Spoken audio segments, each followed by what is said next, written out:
The Battleface podcast is broadcast live on Fridays and Sundays, and we encourage you to come hang out and chat with Bard and Dare live. Now, prepare to declare attacks. You are entering the Battle Phase.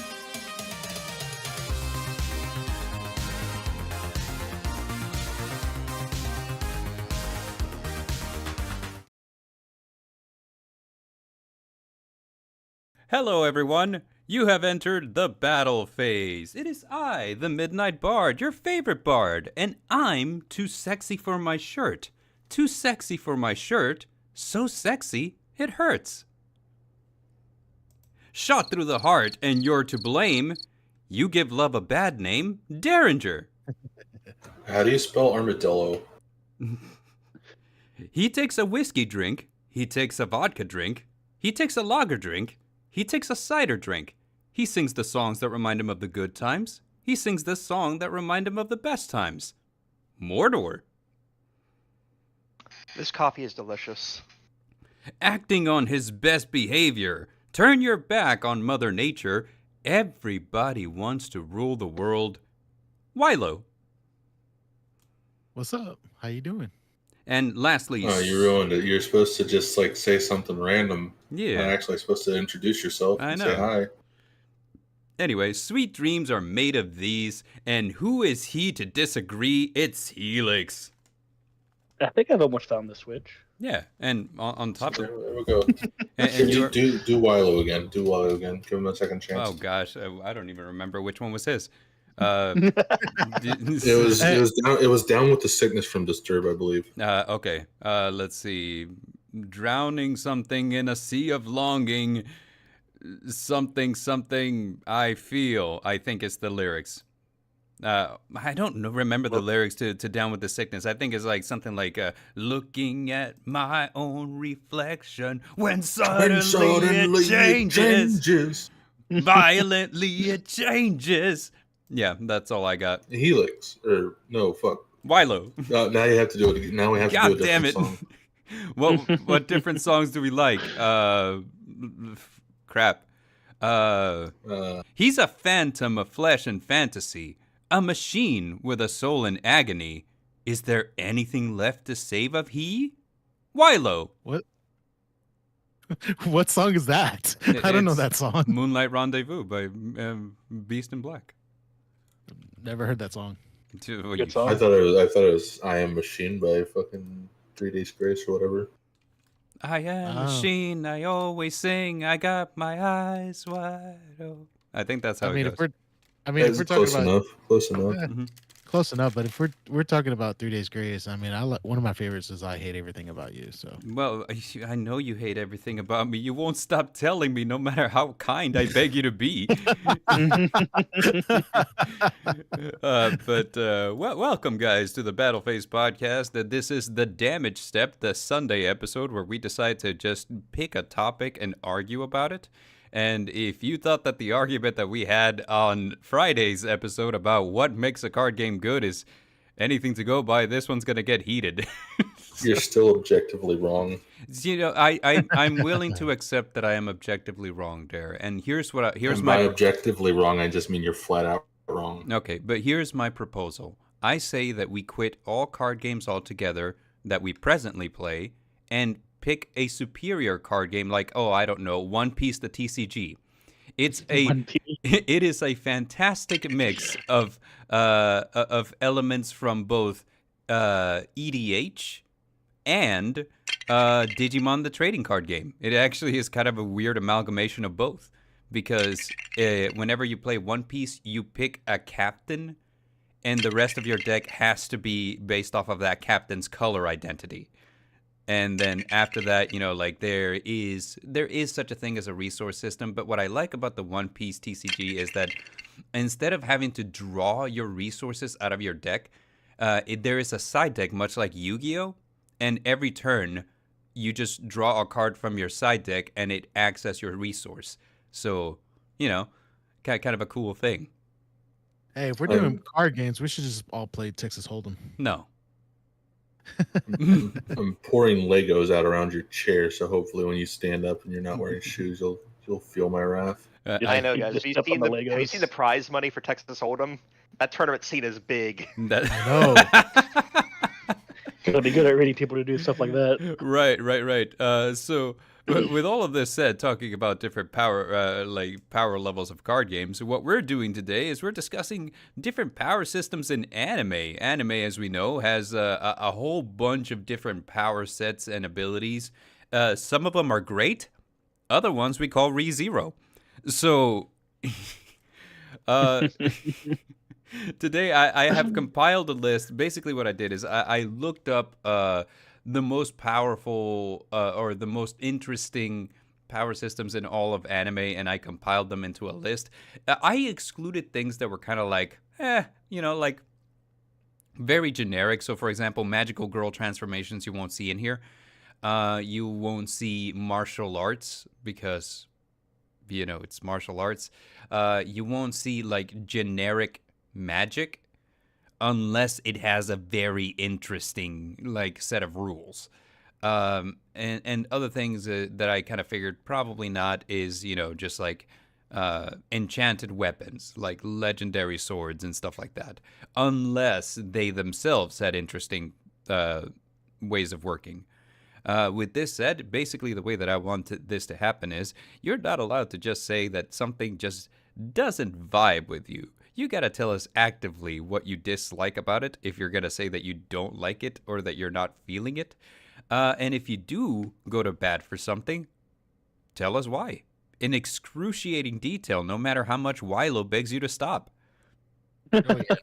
And Actively trying to like make our friends turn on each other. it makes for great watching. Yeah. You just want to see the violence, don't you? I do. I am addicted to violence, as we all know.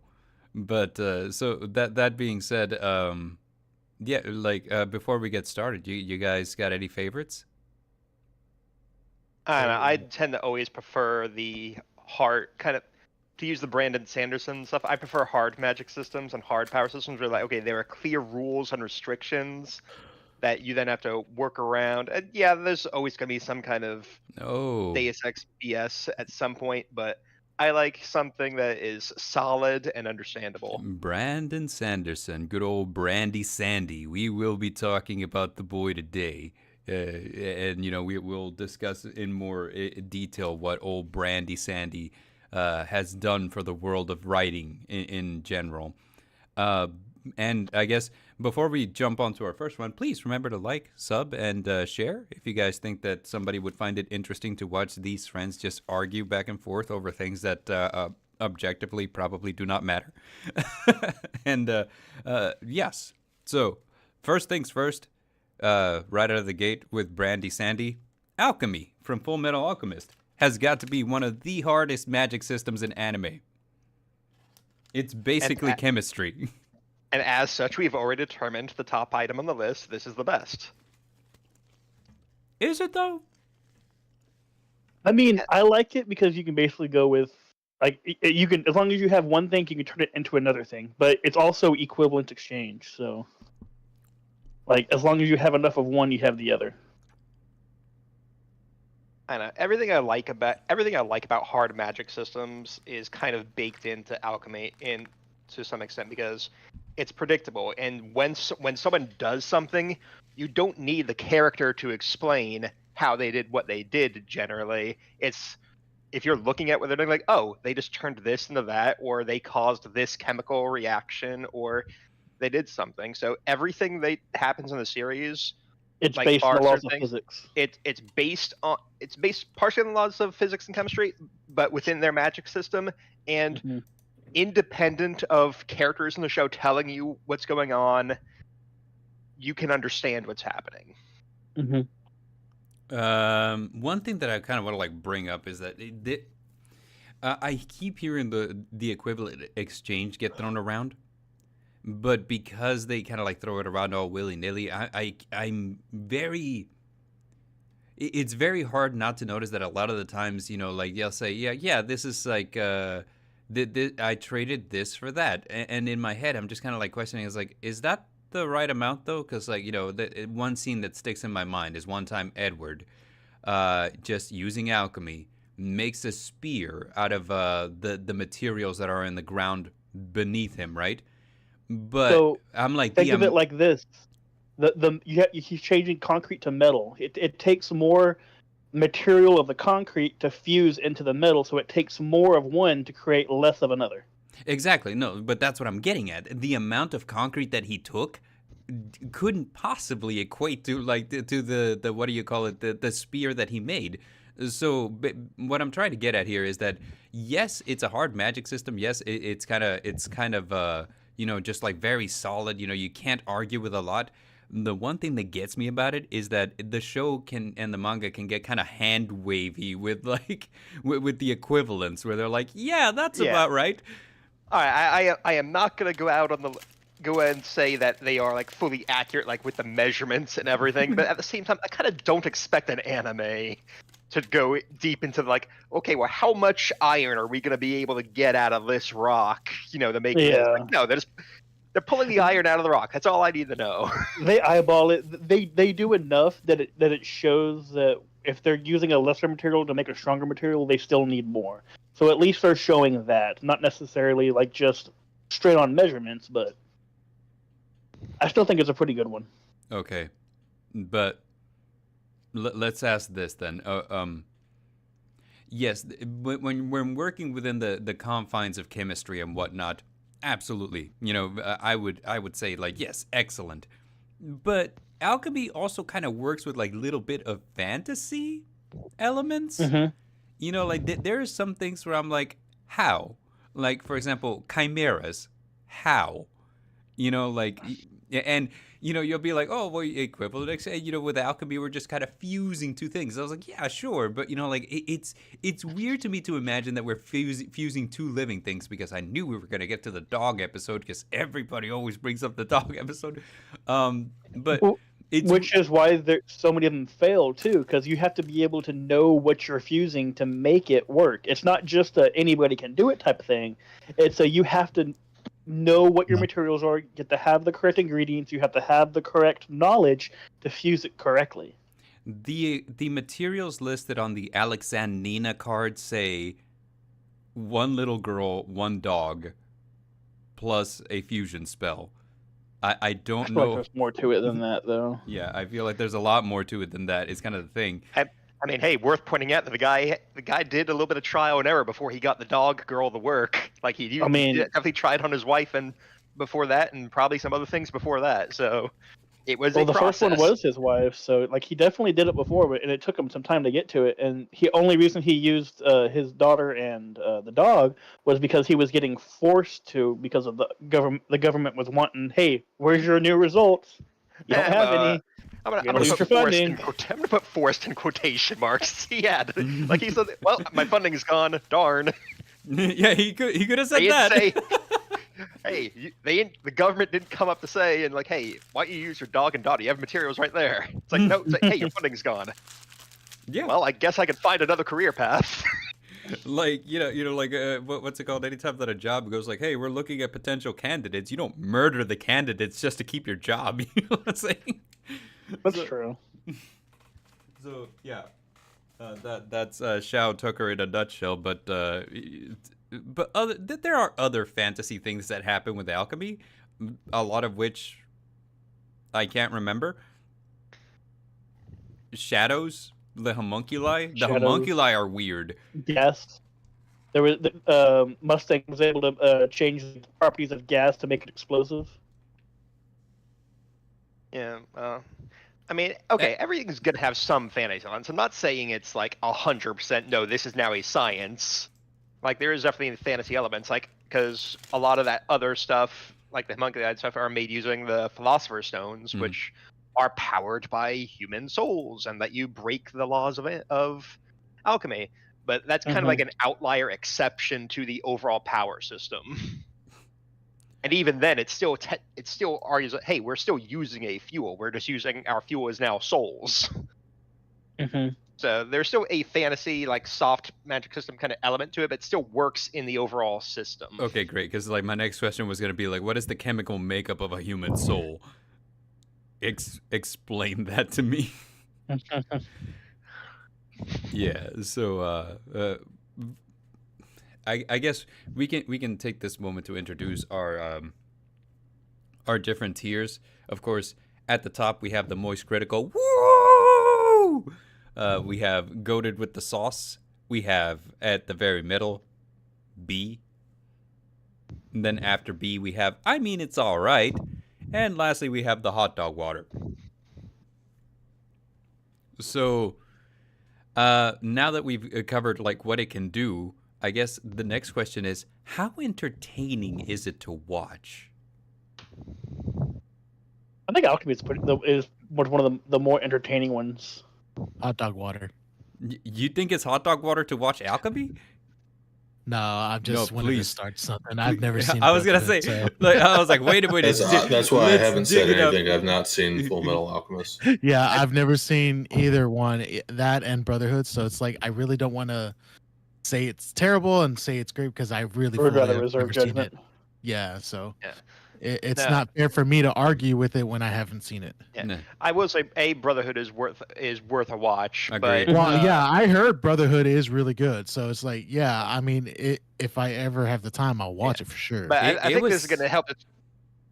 Go ahead, Bard. Oh, sorry. I was just gonna like interject whenever you said that it was worth a watch. It was sitting at the top of my anime list in terms of rankings forever. The only thing that knocked it off, and only for a moment, was Kaguya-sama: Love Is War Season 3. It's the only thing that managed to knock it off its pedestal for a second. It was wild. And then what were you gonna say, Dan? Yeah. I was going to say that I think ranking these is kind of going to depend on where you fall in the like hard magic system versus hey loosey goosey soft magics. Like how do you prefer your power systems to go? Yeah. Like Yeah. me personally, I'm willing to put alchemy in top tier because that is the kind of system I generally enjoy more. Mhm. Something with Mhm. rules that I can predict without, and understand without the characters having to walk me through my power. Like, oh no, Like- this jutsu does this and does blah blah blah. So I like it at the top, but it's going to depend on where you fall in your preferences for that. I agree. Yeah. And something to be said here, and we're pulling this one from the chat. Brother Gamma in the chat says, are we talking IRL or the anime? Because if it was IRL, it would be boring as hell. This would be no different from chemistry. But watching it in an anime is fucking dope as hell. I think chemistry's pretty cool. Well, you're a chemist, so I mean... I think it's pretty cool. Like, you ever seen Breaking Bad? So I'm gonna reveal where I stand on this now. I think the power system is really, really awesome. Personally, I think that you could use it both just as a science or use it in a fighting style is kind of cool because that means that your intelligence as well as your physical prowess factor into how strong of a character you can be. And I think that's just really cool. Like it's likely one of the only anime where that's kind of a thing where it's like, hey, somebody who's really intelligent could be a strong fighter while being physically frail. Which is one of the reasons why Ed was like so wanted by the military because he was so young and he already had such power. Yeah, exactly. So I'm like, this is kind of like really, really cool, because it's like, and imagine now you're physically strong and additionally you're really intelligent. This just makes you nigh invincible. It's actually really, really cool. It turns intelligence into a combat stat. It turns intelligence into a combat stat. It's so dope. The smarter you are, the stronger you are. Yeah. We Unlike should real life, probably the mention smarter you spoiler are, the warning at more the you get beginning. beat up. But yes, it's the difference between being a player and being a gamer, right? Being a player means that you get all the girls. Being a gamer means you get beat up in school. But alchemy, I'm willing to say, moist critical. Woo. I think you beat up a lot in school. I do wish we could have had some votes on what to name these tiers, but yes, moist critical. Woo. Woo. I give him suggestions each time we do one of these, and he never listens to me. So That's I true. mean, I don't. You're so mean, Bard. I am. I mean, it's Bard's channel, so he can do what he wants to do. Hey, it's our channel, baby. This was a team effort. Apparently. Yeah, this was a team effort. We made a choice to get away from the Nevermore Collective so that we could just take up more of the airtime without people complaining that we were changing what it was, and here we are.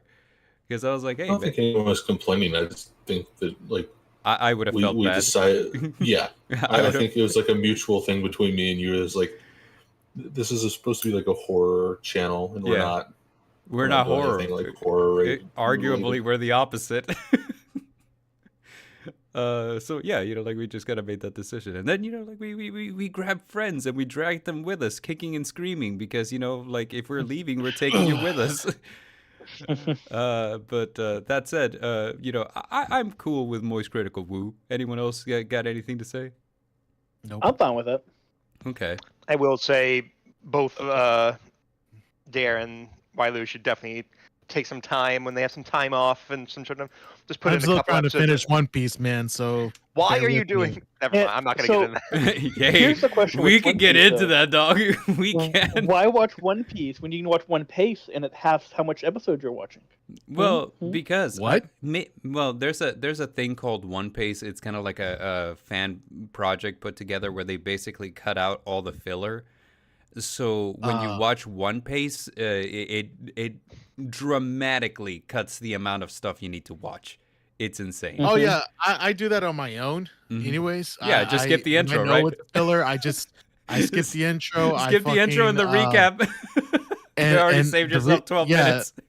Yeah, I already saved my time. I mean, I'm right there on Zoe. That's where I'm at. So it's just like Neat. I I guess I've been debating about watching it, but it's just so many episodes. Okay, so like I mean, look at Bard. I mean, he just started not too long ago, and he's already what? Where are you at, Bard? episode Piece? 630. Yeah, but he probably Yeah, but watches he all also the no work likes too. it. I also know life it, yes, indeed. But what I was gonna say is, like before we move on, because we'll come back to One Piece eventually. One Piece is actually on this twice. Something that I forgot to mention. Some animes have several power systems, so I included them multiple times on here. That way we could be a little more in depth. So we'll come back to One Piece. But Wilo, as they say in the One Piece community, yeah, I guess I'll meet you in Wano. yeah. I guess I'll meet you in Wano probably. I'll meet you in Wano. All right, cool. Do you guys like Futurama? Isn't that bat dung? Well, I do enjoy Futurama. You're thinking guano with a G. This is Wano with a W. Same difference. Anyway, Do we like He mentioned Futurama? Wano from Futurama's Ace great. Ventura. Future- What about Futurama? Yeah, because our next power system is bending. Bending Rodriguez. I mean, I have yet to see a problem that he couldn't solve by bending it. Yeah, exactly. I'm upset that you responded to him. Just don't respond to him when he says We can bend like it.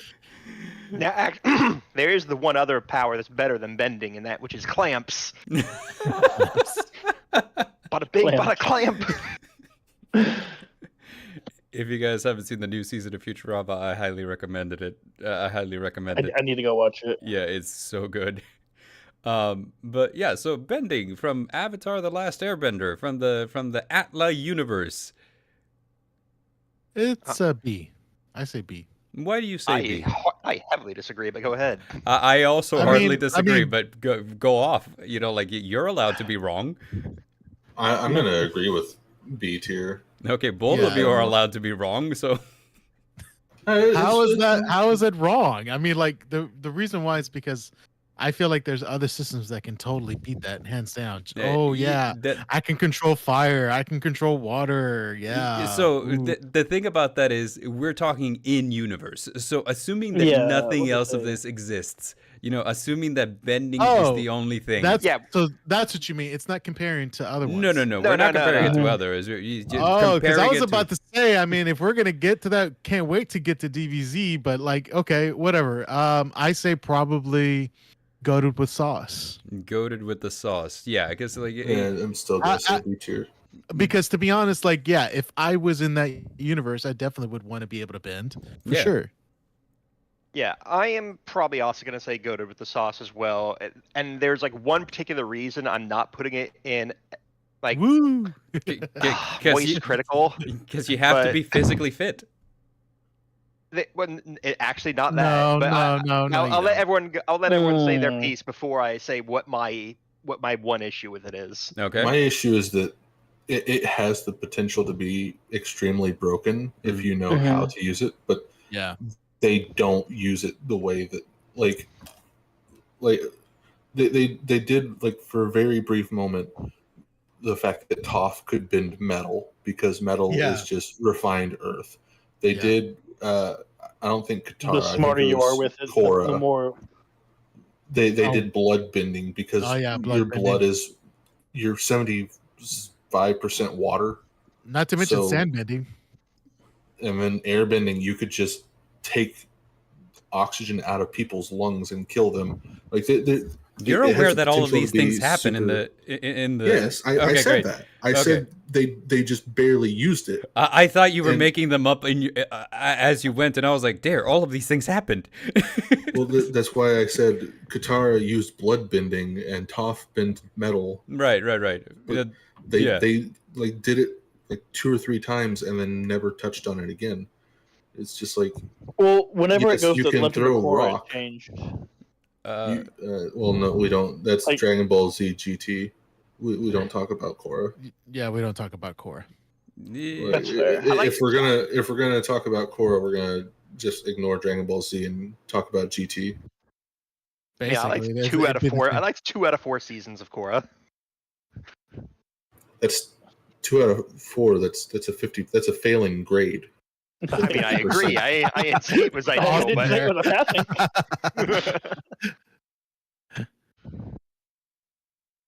But yeah, B tier.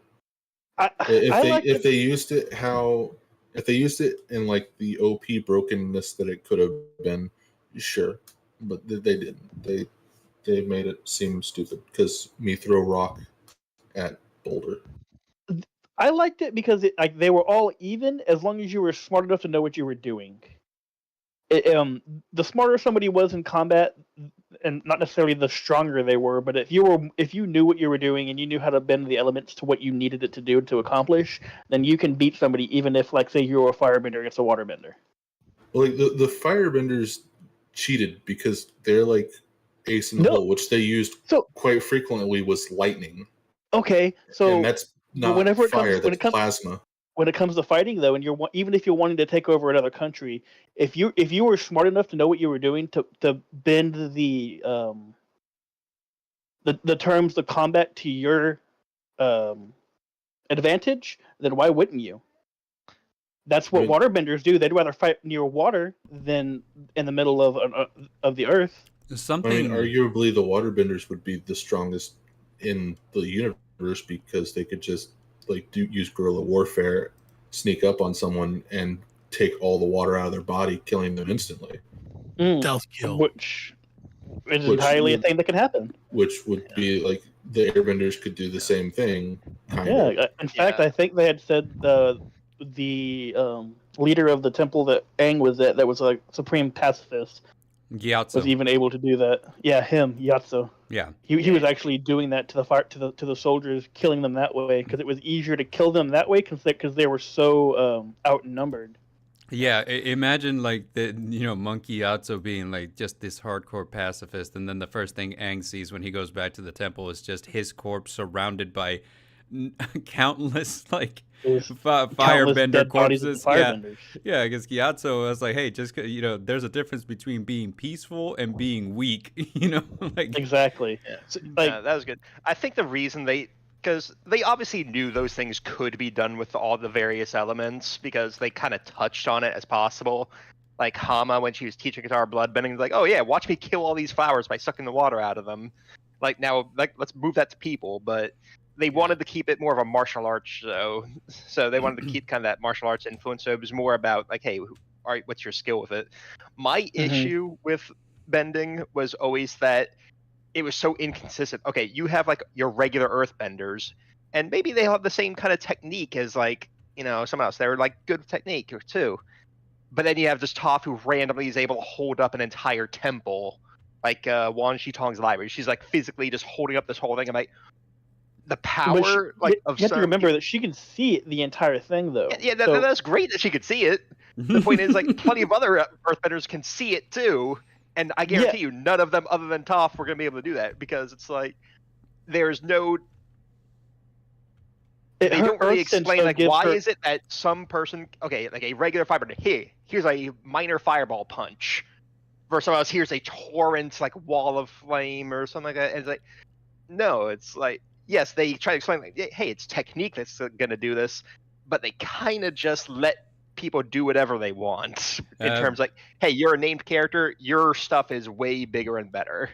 Agreed. And you know, to Helix's credit, I think that what you were touching on is just kind of like a regular institution of martial arts TV and cinema, which is you were saying you can turn things to your advantage if you know what you're doing, which is exactly what martial arts is all about. Hey, a stronger guy doesn't necessarily win against good technique, you know. And it's exactly what Mordor is saying too, that hey, you know what, the good technique, you know, is supposed to trump like excessive force and all that. I think what he's trying to like point out here is that the proportion is weird, because she's holding up a temple. She's still just a 12-year-old child, you know, like, and this is a massive temple. She could be the best earthbender that ever existed ever, and that's still kind of weird, you know.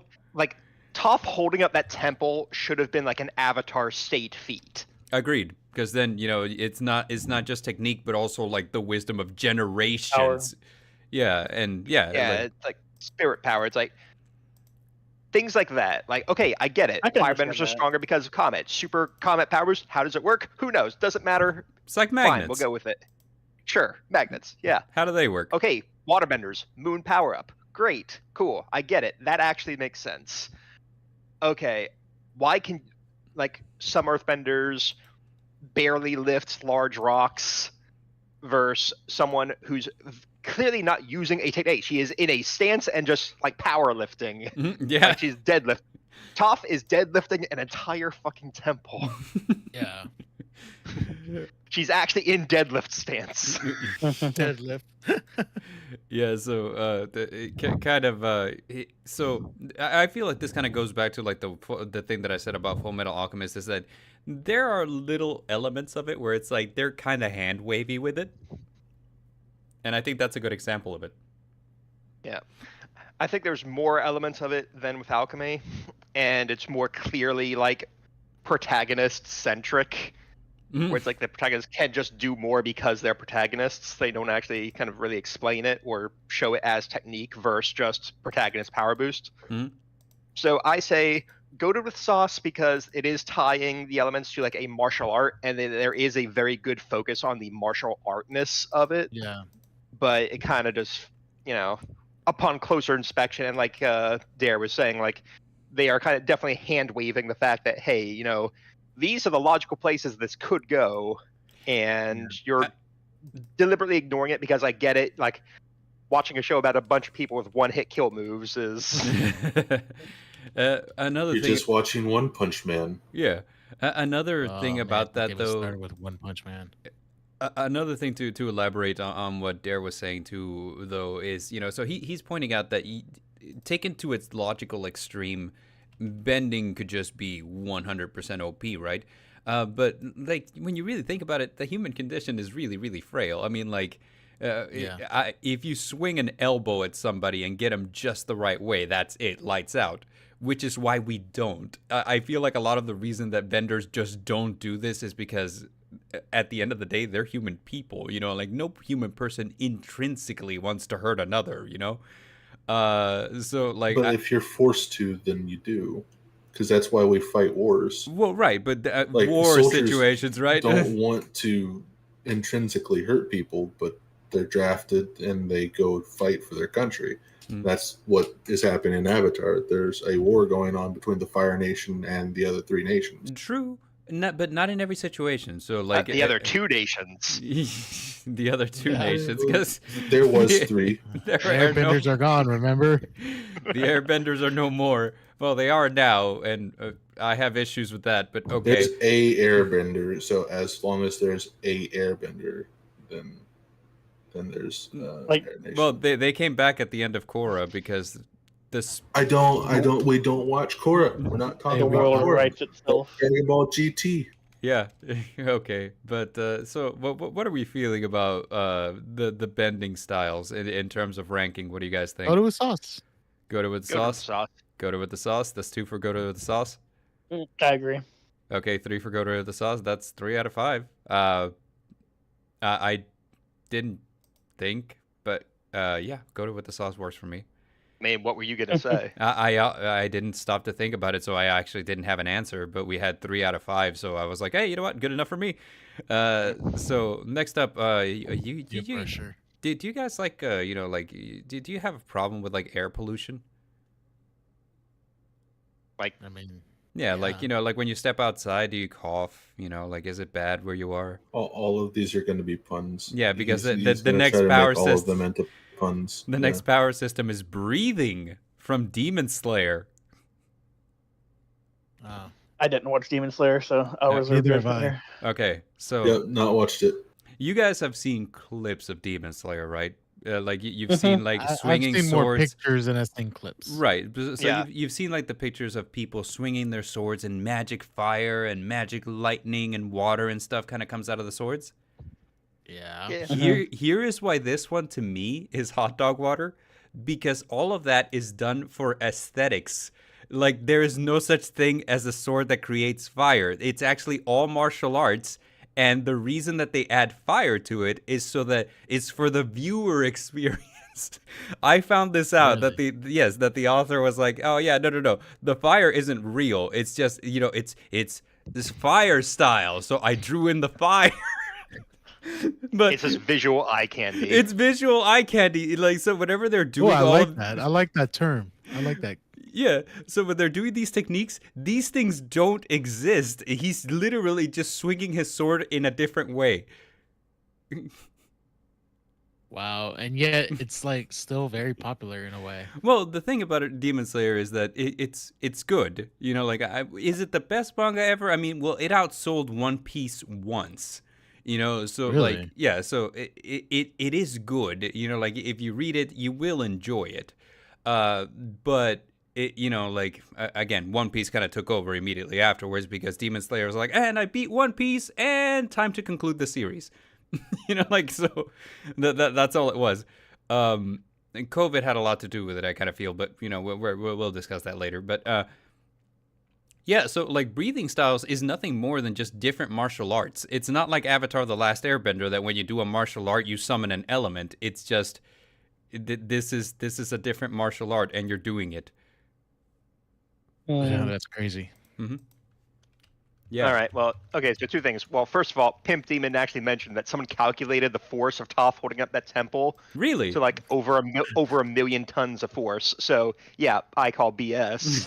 But okay. So walk me through the breathing technique a little bit more then. So, okay, the flashy effects are all just visual eye candy, nothing more. Yeah, visual eye candy. What is the actual thing there, or is it just literally just pure martial arts? We're just throwing hands. Yeah, we're just throwing hands. That's it. I mean, the demons have powers. That's it.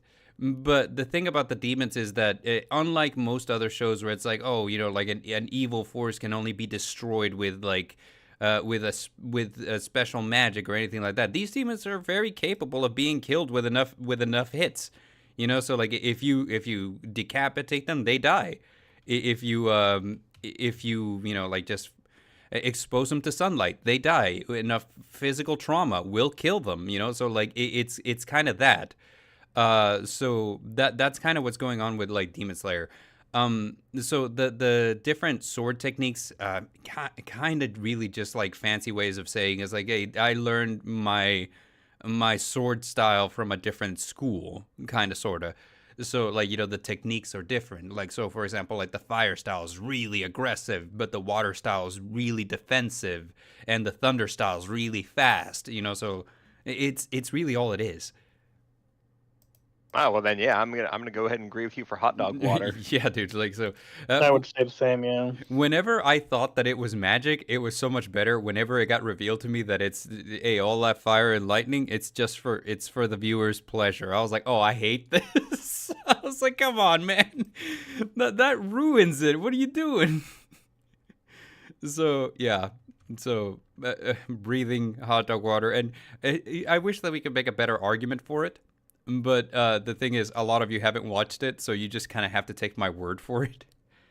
I trust you, Bard. Okay, well, that's a mistake. The best thing to do. Yeah. I don't trust Bard, but I'm gonna go with it anyway.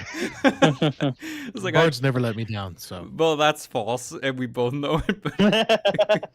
At least you're honest about it. Unless you know something that I don't. Well, yes, I know many things you don't, but like that's kind of the way that life is. Okay, well, that means a lot.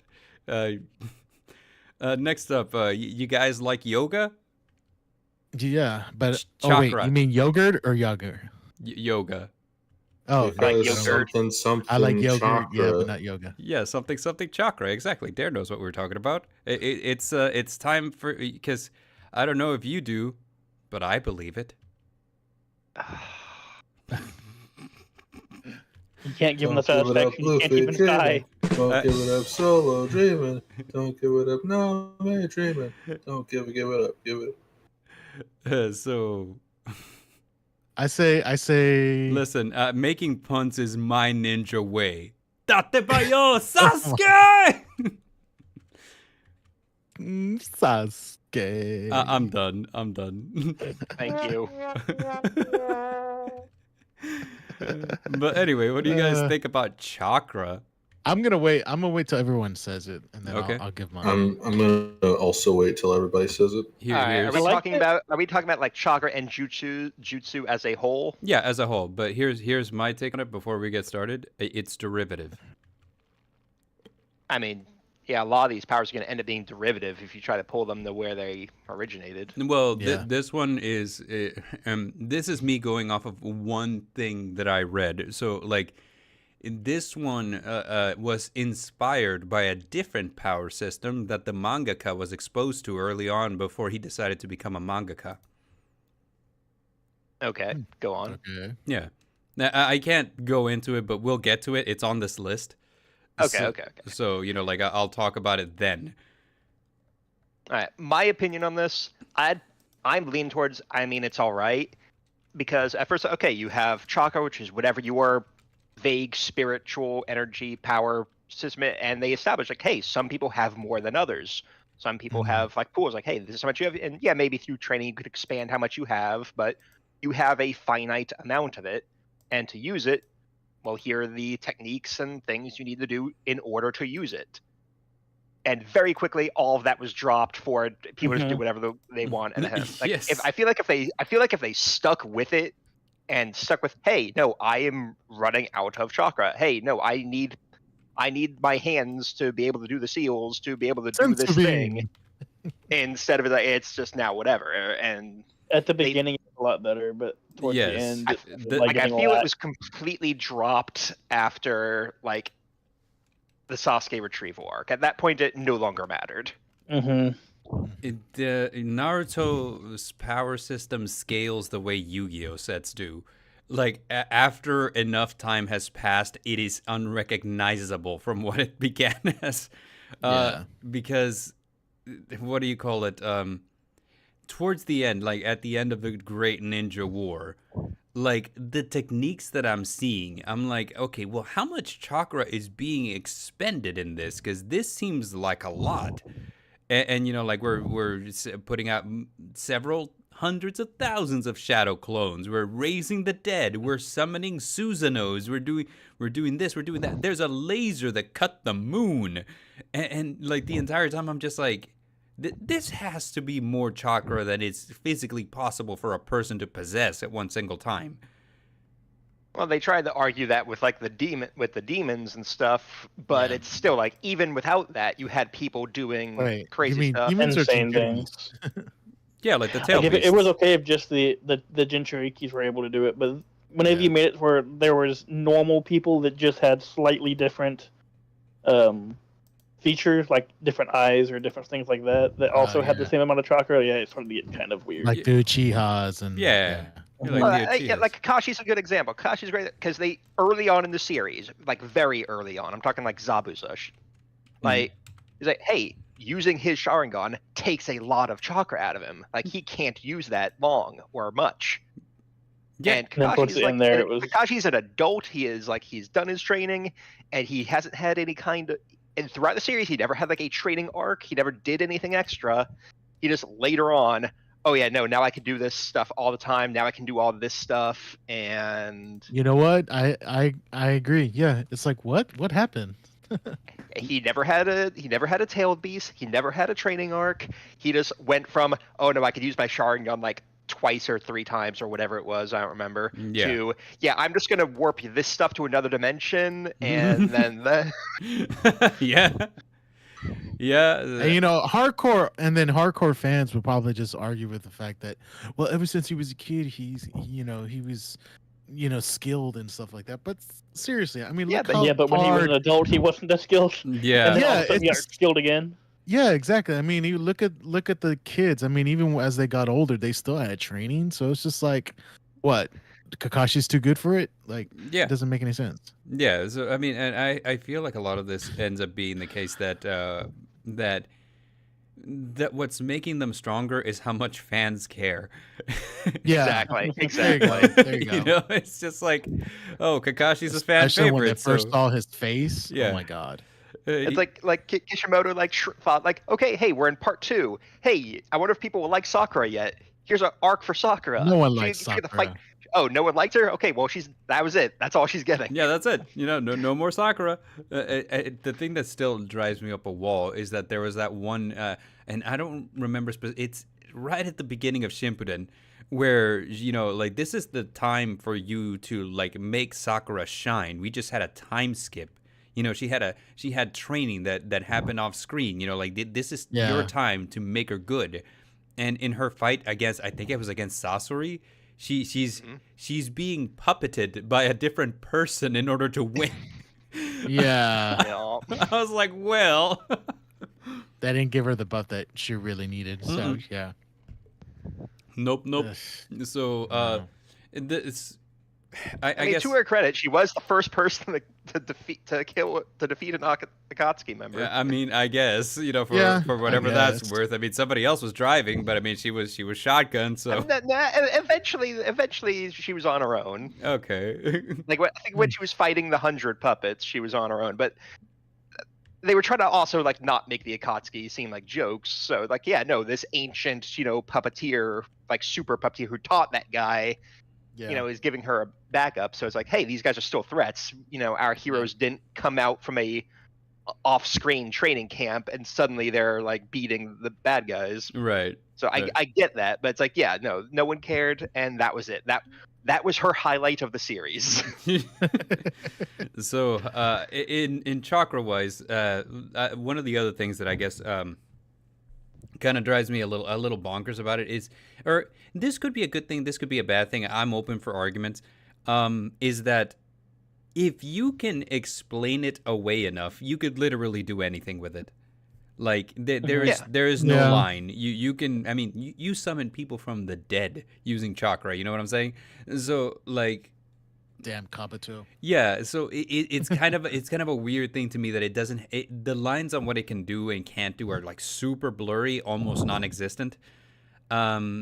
So to me, that's kind of like the one issue that I have with it. It's just like, like my issue is even the two restrictions they did put on it were dropped as soon as it was less convenient to run with them anymore. Yeah, I can't write cool fight scenes if my people can't do things.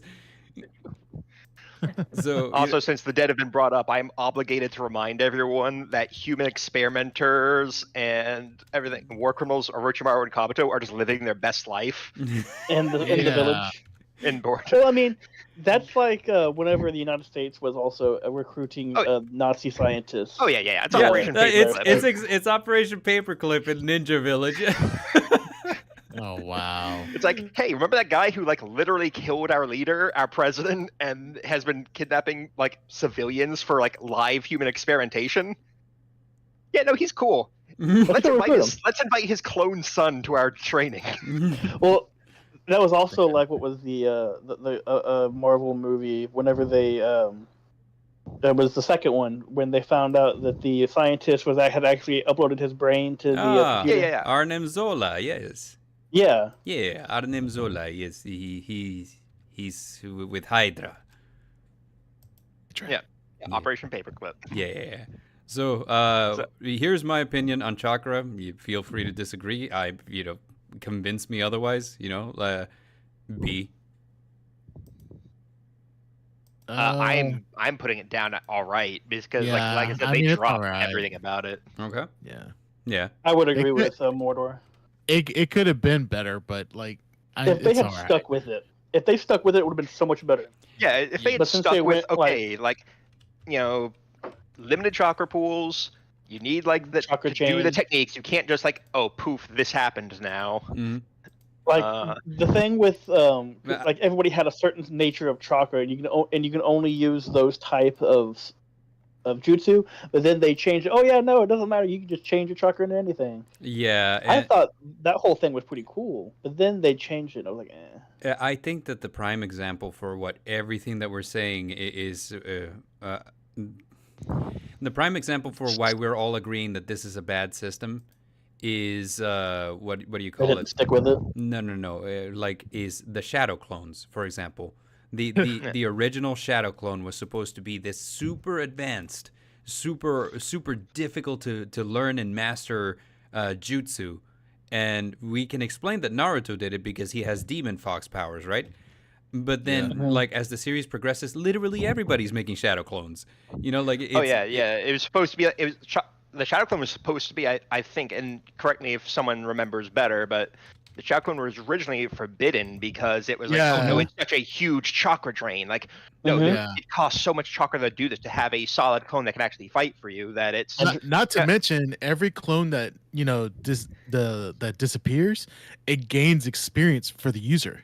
Yeah, so that's another thing. Yeah, and that was a cool twist to it, but it was still risky use because it's like, hey, no, in a fight you're using a lot of your chakra just to make a second body, and they explained it like, hey, Naruto because he has demon fox powers, he can make a whole bunch of these and he can make them easily. Mm-hmm. But then later on, everyone else is doing it. Yeah, everyone else is doing it after a while. Whenever Kakashi had used it. During the training arc with in Shippuden, it was like, wait, whoa, what? It's not supposed to be like that. Yeah. Uh-huh. So I guess we agree. It's all right. I mean, it's all right. Next up, you guys getting enough fruits in your diet? I know where we're going. I try to. Yeah, we're talking devil fruits. Yep. Yeah, you make them with mayo and like some paprika. What about cinnamon? Wait, time out. What kind of fruit are you eating with mayo and paprika? Like deviled eggs, but like they're devil fruits.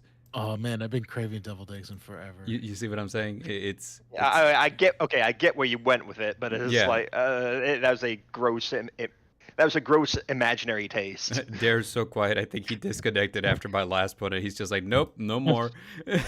Oh no, I zoned out after the whole like Naruto chakra thing. Yeah. Yeah. So devil fruits. What do we feel about devil fruits? Yeah. I mean, okay, you gotta. I look at it from the perspective that One Piece is not an anime, is a silly anime. It runs on cartoon logic half the time. It does.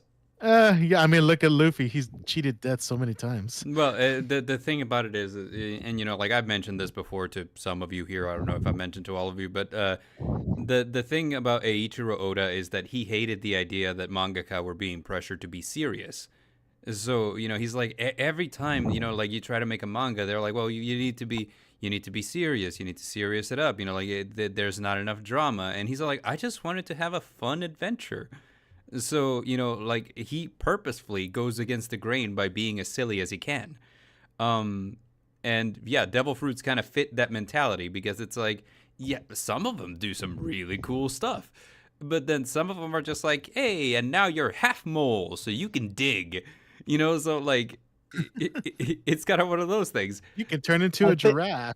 I think it's an interesting way to add in additional powers without going too far into how they were created or how people got them. Exactly. Like it requires very little explanation. The moment somebody does something weird, all you have to do is like, that's a devil fruit power. Oh yeah, they like, had this fruit. Yeah. Yeah. I mean, it's like a gotcha for powers. I was gonna say it's like a gotcha, kind of like quirks. They're getting powers from loot boxes. Yeah, but they're getting powers from loot boxes. You just got yourself a devil fruit. Technically, that's how Luffy got it. He opened a box, he found the fruit, and he ate it. Yeah. And we're not gonna go into the twist of what the gum fruit is because that got revealed recently, and I was like, oh, that's spoilers. Yeah, that's some. Okay, like recently for you or recently for One Piece? Recently for One Piece, so like very recently, like it was revealed that there's a twist about the gum fruit, and it's like, oh, okay, well that's interesting. So like kind of. And what chapter are we on? 1,000+. I mean, dude, like it's been going up. So we're 1,000+ chapters, and there's like, hey, here's the secret about the power system. Wow. It makes sense though to leave certain things like that a secret till the end because it just keeps building the mystery. Like it explains why Luffy's also so much stronger. It's true to be that's kind of the case, and this is something that like as a new fan of One Piece, a lot of the old fans who've been around forever kind of like praise the series for is that no matter how much you learn about the world, there's always more mystery. So like there's always something new to discover. But this is about the anime. We're talking about the devil fruits though.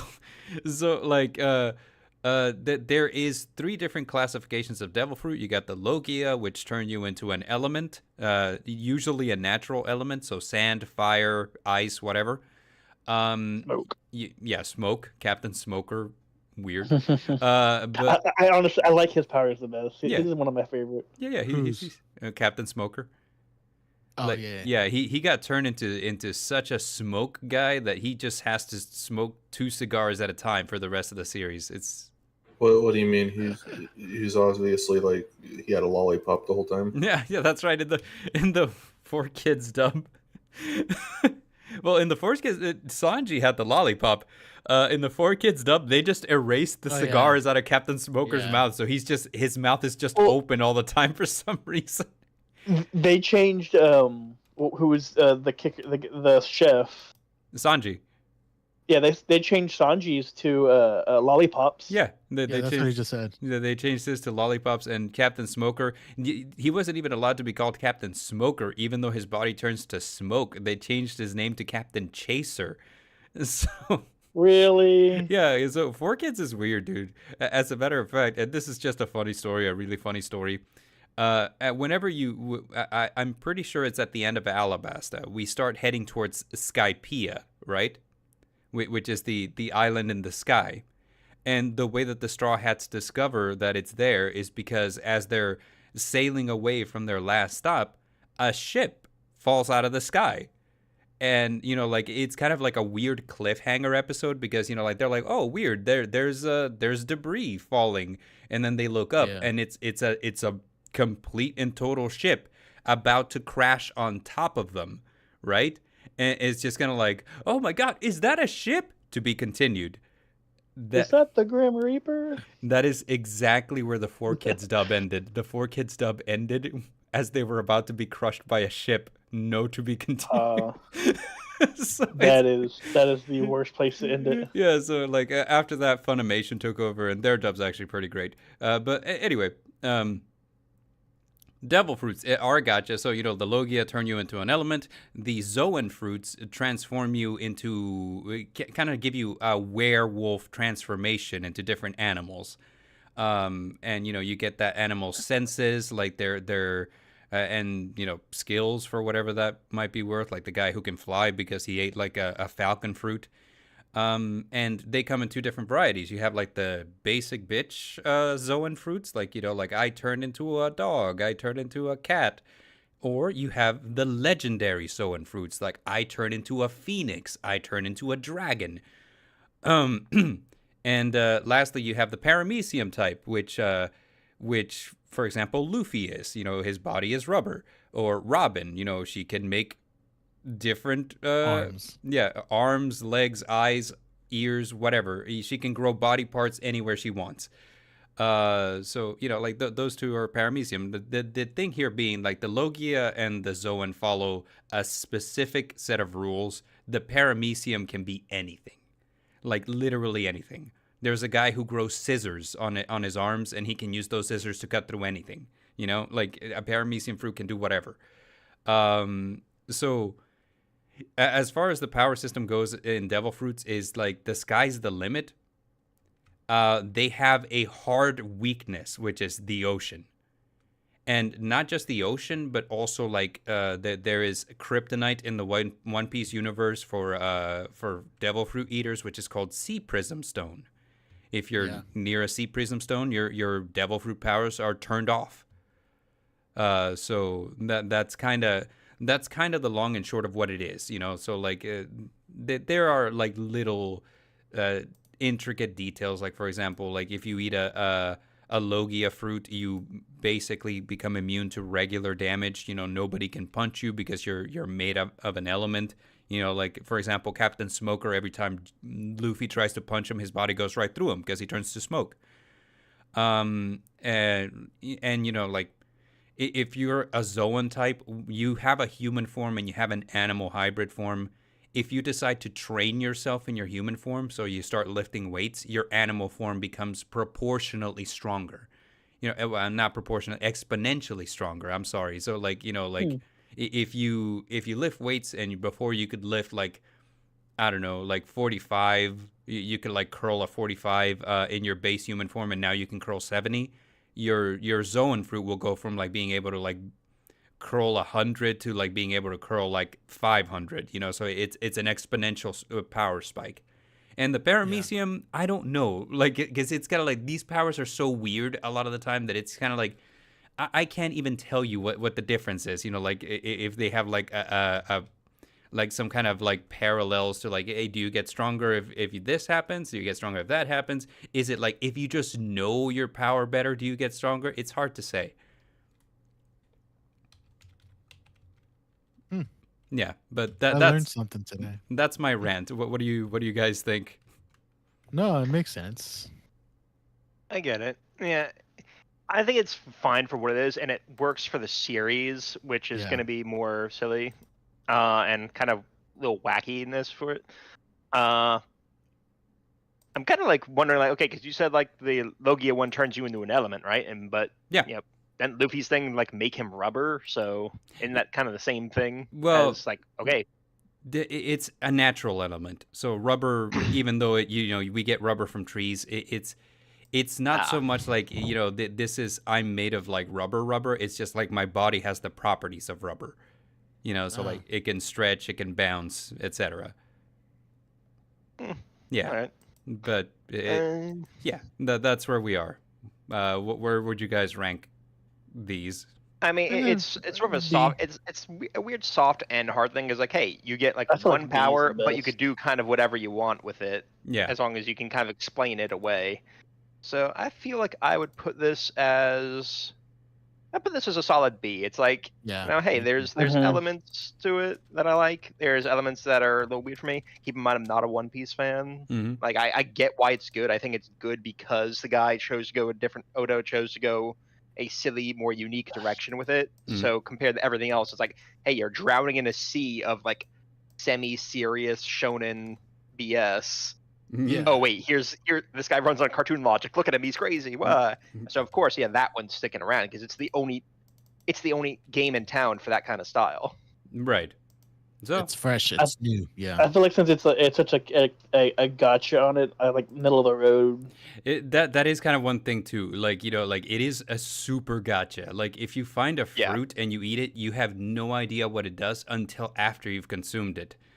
Like, this is something that, like, they don't explain in universe because apparently catalogs exist of known devil fruits. But it's also stated that there's only ever one type of a specific devil fruit. I'm assuming until the guy who consumed it dies, at which point it appears again. That's my guess. But, like, So it's kind of like there's only ever one of each type. So like Luffy ate the gum fruit. You can eat any devil fruit, as many devil fruits as you can. You will never find another one. You will never find another gum fruit until Luffy's dead. you know. But like, so like at any given point, there are catalogs for what known devil fruits are, but some people are like, yeah, but there's only ever one of each. And there's a lot of unknown ones, and if you eat it, the moment you eat it, you know what it is and you know what it does. But that's kind of like the stop of it, you know. So like if you find a devil fruit and you eat it, it's like that's it, end of story, because you can never eat another one, because people who eat more than one devil fruit, their bodies tear each other apart. So yeah, there's only like one character that has 2 right now, and I think that's Blackbeard. Yeah, Teach. Yeah, Teach. Yeah. Yep. So yeah, I'm agreeing. I say B. B for too. devil fruits. Okay. B plus. B plus. You guys like power tools? No. Chainsaw Man. Oh. That's. I mean. Yeah. I'm gonna. Well, no. Well, like I said originally with Alchemist, I've never seen it. So. Yeah. I've never seen it either. Neither have I. Same. So like basically, let me give you the short explanation of what I learned from it. So basically, it's super quick. It's devils. You know, you're basically making contract with devils to gain your powers, and devils' power scales off of how feared they are. So, you know, like for example, like a chainsaw makes loud noises and it cuts things apart, so it's a scary thing. But there are devils who will just be exponentially disproportionate in how feared they are. For example, there's one that's like, that manifests from the fear of nuclear war. You know, like there's some that manifest from the fear of the dark, and you know, things like that. So this is basically how it scales. So like, how scary is this thing to you? Well, that's how powerful it is. Is it how powerful it is to you in particular, or No, in general? in Like general. how much in aggregate fear of the population? In aggregate fear of the population. So like, you know, the more people are scared of it, the stronger it becomes, you know, increasingly. So like, it's not just like one person. Like, so if more people fear it, again, yes. Man, the spider So what devil is is this going for? to be OP. What anime was this? Chainsaw Man. Chainsaw Man. Chainsaw Man. Okay. Yeah. Okay, that one I haven't seen yet. Yeah, I was about to say the spider demon is going to be. Yeah. So none of us have seen this. No, none of us have seen it. So can we just DQ it, you think? Yeah.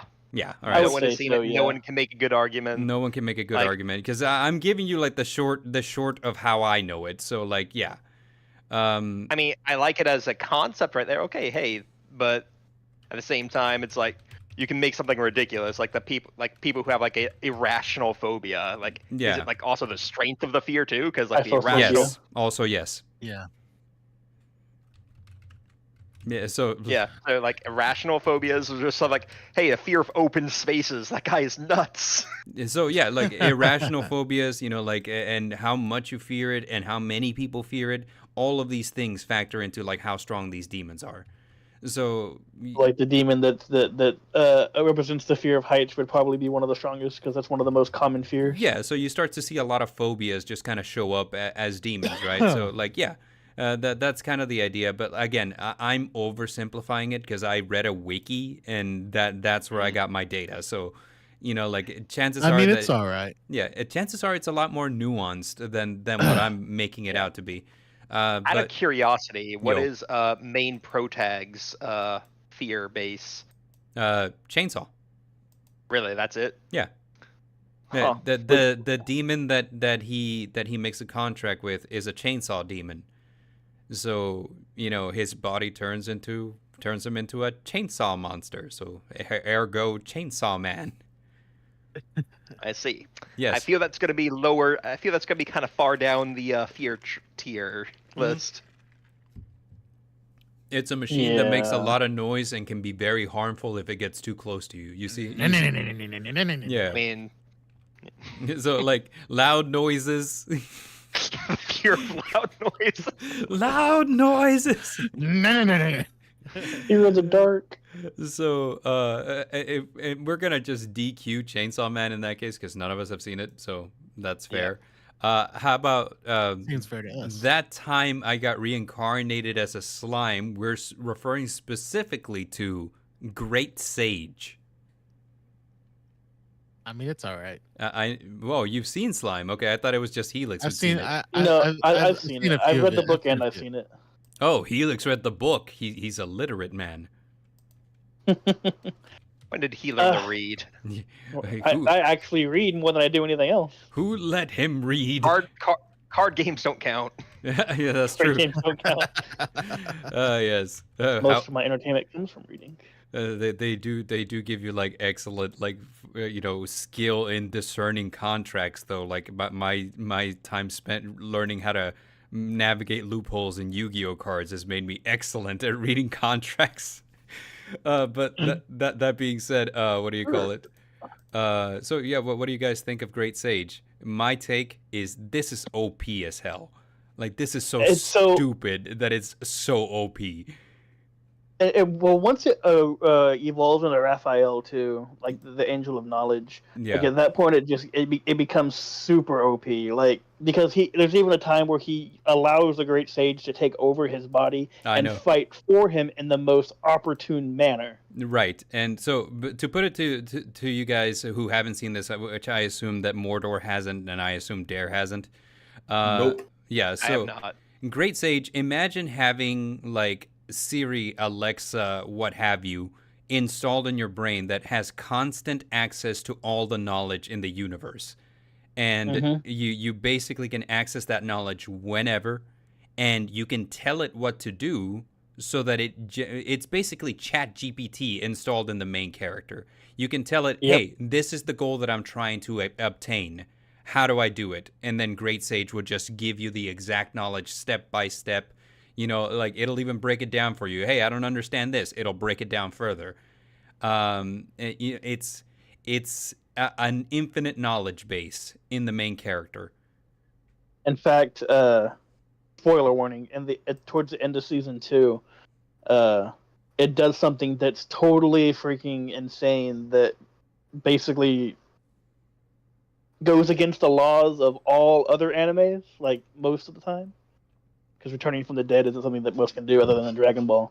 And the way it does it is just so insane that it's just like there's no way this would be possible without someone able to calculate incredibly different odds and variables. Yeah, and Great Sage can do that. So, yeah, it's basically what it is. So the character Rimuru, and that time I got reincarnated as a slime, firstly got reincarnated into a slime based off his very specific requests. Yes. As he was dying, he basically Great Sage entered his mind, and he kind of like started just thinking like, oh man, if I get reincarnated, I want this to happen, I want this to happen, I want this to be the case, and Great Sage just started giving him that. And then, like, whenever he was fully awakened in the other world, Great Sage just kind of stuck with him. So from the jump, he always had 100% knowledge of literally anything accessible to him. At the beginning, it did take time for it to evolve to the point to where it actually had most of the knowledge, because there were some times at the beginning where it was just like insufficient data. Insufficient, yeah, but like he had to do more and understand himself versus just letting that thing tell him what to do. Right. But as the series progresses, Great Sage is just like anything you need to know. Stronger. Yeah, you could just ask Great Sage, and it will know. It will know the exact manner in which you need to act. It will know the exact variables for success. It will know like literally anything. So it's super OP. And the reason why, like, because, normally I hate OP characters. I can't stand the idea of, like, God modding in an anime, I love OP characters. Yeah. So, OP characters are the worst, especially OP protagonists. Yeah, especially OP protagonists, yes. But, like, so here's the thing. The reason that I don't mind... I feel a hurt coming. The reason that I don't mind this in terms of Rimuru is because that time I got reincarnated as a slime is a slice of life first, and an adventure series second. Because like a lot of the time when you watch Slime, you're not watching Slime for like, oh, is Rimuru gonna survive? You watch Slime to vibe with it. Like you watch Slime to vibe with the characters. Like my personal favorite, Gobta. Gobta is a gremlin. He's not gonna change the world, but you like him. Like you like Gobta, you like Shion, you like Yuna. You know, like the characters are likable, and half the time, a majority of the episodes is them just living life. So it's kind of like the only reason why I'm like, I normally hate OP characters, but Slime is okay. You know, like it's okay if Rimuru has like this infinite knowledge, because it's not like he's using it to conquer the world. You know, half the time. Let's be honest. Yes. Even with the infinite knowledge he has, he's not exactly. He doesn't have the power to always use that knowledge. Yeah, like he's not always like, you know, like overpowered in terms of like he has the capacity to make changes. He just knows, you know. So like that is kind of a thing. So yeah, it is. I feel like I forgive Slime for having an OP character, because like this character isn't out to just stomp on everyone. Half the time, he just wants to be left alone to enjoy life. And yeah, he just wants to protect his village, the town that he made with the goblins. Exactly. And the only time that he ever like uses Great Sage to like the disadvantage of his opponents is whenever they come looking for fights. He's not out there looking for fights. He's just wanting to vibe in this fantasy world, you know? In fact, most of the times, whenever he does end up going towards specific routes, like whenever he goes for the Demon Lord, becomes one. He didn't want to become a Demon Lord. He had to because Shion died. He was forced to. Yeah. Yeah. So like, yeah. Spoiler: Shion died, but then Rimuru became a Demon Lord, and she got better. so yeah, like in terms of a power system, I don't. You know, like calling it hot dog water feels weird, because like technically this should be the best power system, the power ever, right? But like the reason that I'm like it's all right is because it's just like it's a power so infinite that like honestly, what problem could your protagonist ever encounter that he couldn't just solve by waving his hand? Yeah. Anyone want to disagree with me? I know that. Yeah, go for it. I would say somewhere between B and I mean it's all right would be the same, because it's limited to the aspect that it's only good whenever you have the power to make use of the Great Sage. If you don't, then I mean you know all the info, but what are you gonna do about it? I'm gonna let it decide with you guys. If that's okay. Yeah, that's fine. I was checking the chat because I know that Pimp Demon is a huge fan of Slime, and I kind of wanted to see if he had like anything else to say, if he had anything to say about it. But it looks like he just says, "Hey, excuse me, and Great Sage's name is Raphael," and I'm like, okay, yeah, that's fair. So yeah, in that case, easy peasy. You know, like I'm cool at putting it. I mean, it's all right. And the only reason that it's there is because it's really not that interesting to watch your main character stunt on everyone else. So yeah, that's it. 90% of the animes that we're discussing. Do you think so? Like, I don't know. Yeah, some of them I can kind of comprehend. Next up, we have hockey. So Wayne Gretzky, you know them. Oh my god. I'm kidding. This is hockey from One Piece. I've seen some of the hockey, like it's visual strengthening and just like Devil Fruits, it's a B. Yeah, just like Devil Fruits to B. Okay. Care to tell me why? Because there's only 3 types. You got your observation hockey, you got the Conquerors hockey, and then you have the one where you turn into metal or whatever. You know, it's like metal based, whatever. Yeah, it's the offensive hockey. And it's very limited too as well. Like there's only 3 where there's so many different Devil Fruits. So at the same time, it's just like I think it kind of needed to be that though. Like if Devil Fruits can do literally anything, hockey couldn't afford to be something really expansive, because then this would have complicated everything so much. Yeah, because there's only a couple people in the world that can have all 3 hockeys. You know, can use all of it. You know, Luffy's one of the main ones that could use all 3. So it's just like. It's just I say B.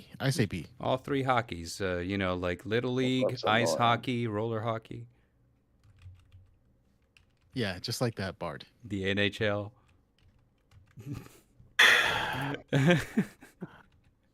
Okay, so no, but in all seriousness, it was nice when we got hockey. I gotta say this. Oh yeah, for sure. Because devil fruits are a cool power. Like me personally, I think they're great. If a little soft on what they can do. Yeah. But like hockey kind of answered a question that was bugging me from the very beginning. I was like, okay, so if you eat a Logia fruit and you're made of a thing, how does anybody like do anything about you? You know, like for example, like will Luffy ever win against Captain Smoker if he can't punch him? And then it's like, oh well, you use your offensive hockey because hockey can, can kind of like bridge that gap. Suddenly, devil fruit eaters who are Logia type can be affected by your strikes because they're coated in hockey. And like it kind of like also bridges the gap between like people who don't have devil fruit power. So like how would Zoro, who is just a swordsman, ever defeat a devil fruit eater who has a strong enough power? Well, simple. He hockeys it up, and now all of a sudden Zoro is a lot stronger than he hockeys up. he hockeys it up, and now he's a lot stronger than he would be normally. So I think it was a necessary addition. And it's good that we got it. The fact that it's very limited in what it can do, great. So like if anything, I'm willing to put it at B only because it does exactly what it needs to do and nothing more. Yeah. Yeah, I kind of agree with that. Yeah.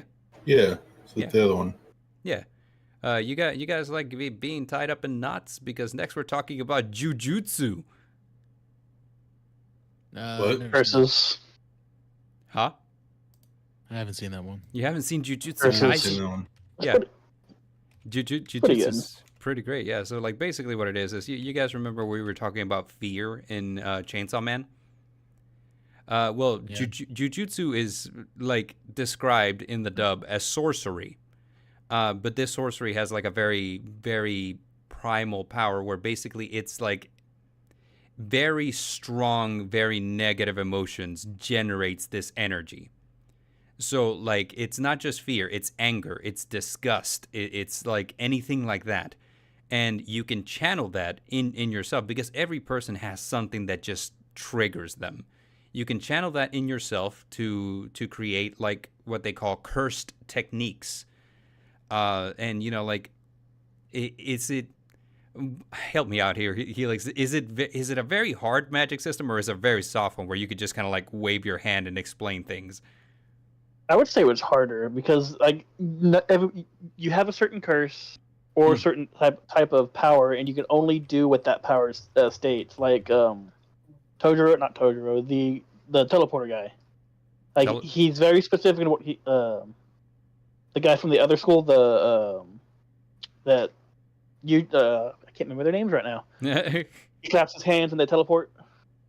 Claps his hand. Oh yeah. I know which one you're talking about. I don't remember his name either, but yes, yeah, Toto. So like Toto, yeah. So yeah. They had they had a very specific type of way that they can use their powers. Yeah. Yeah. So like they have a very specific way that they can use their powers, and like the thing about cursed energy is that like honestly you can develop it from like some of the most simplest crap too. It's like like did you just have like a particularly bad day? Congratulations, you now know what cursed energy is. So it's just the Joker coming by, all it takes is one bad day. Yeah, like all it takes is just one bad day. Everyone lose their minds. Yeah, it's exactly what it is. So like, and what I like about this is that basically like Mordor, you've been talking about Warhammer and how grimdark it is, but how the community is really hilarious. That's it's because you just take how ridiculously overall dark and like just grim something is, and just it loops around to being funny. That's exactly every Jujutsu sorcerer. They live with the pain and the anguish and the hatred and the disgust that they must carry to use their techniques, and they're all just a bunch of goofballs because so it's kind of funny. What I like about jujutsu is that, like a lot of powers is like, oh yeah, like for example, the force, like, yes, take your anger, like let it flow through you, and it manifests in certain ways, like, like, oh, force lightning, and you can push and you can pull and this and that. But jujutsu, because kind of like the same thing, you have like all these negative emotions that fuel your power. But because they are negative emotions, you have some of the most horror movie powers in this series that is just like, wow, this is wow. Like, as a matter of fact, it's kind of a joke that goes around the Jujutsu Kaisen community that's like, your heroes have powers that look like they belong on villains. Like like blood powers, and like just the way that whenever they enter into like their zen state, like their power awakens, they look like, like these guys would look like villains in any other manga, right? But yeah, so like that's kind of how jujutsu works, the short of it. There's different kinds, like for example, our main character Itadori can gather jujutsu energy around his fists, and now he punches with cursed energy. You can use jujutsu to summon demons, shikigami, things like that. You can push your jujutsu into your cursed energy into a weapon, and now that weapon has cursed energy on it. And sometimes, it's like, hey, this is a weapon that existed before, but it saw so much violence, so much bloodshed, that now it's just naturally cursed. It has natural cursed energy radiating from it, and things like that. So it's kind of it's a lot like that. So what it can do, like you can enhance yourself, you can enhance an object, you can create like magic, sort of. But like it's usually like limited to how it works with you. So like a thing that you can do, and now you just pour your cursed energy into it, and now it's better because of it. So if you can't do anything cool, then it's just kind of useless. Yeah, kind of. So if like your thing is that you can like whistle really good, you can pour your cursed energy into your whistle, and the whistle would have like some kind of horror movie effect. Like for example, one of the characters is Inumaki, and Inumaki has just like a really bad case of like, my cursed energy really fucked me, because his cursed energy focuses on his speech. So he has to be really careful about what he says, because his words basically are always imbued with cursed energy. And as such, any word that has any leaning, good or bad, can create a curse without his meaning. So like, for example, like, I don't know, if I got mad enough at somebody and I told them to go fuck themselves, but like that was what actually happened. Yeah, but that was imbued with my cursed energy. It would literally fuck them, So like it's kind of that. So Inumaki, because his cursed energy is just like always on his speech, he can't speak like using normal words. He has to use words that are extremely neutral. So he communicates, just by saying food ingredients.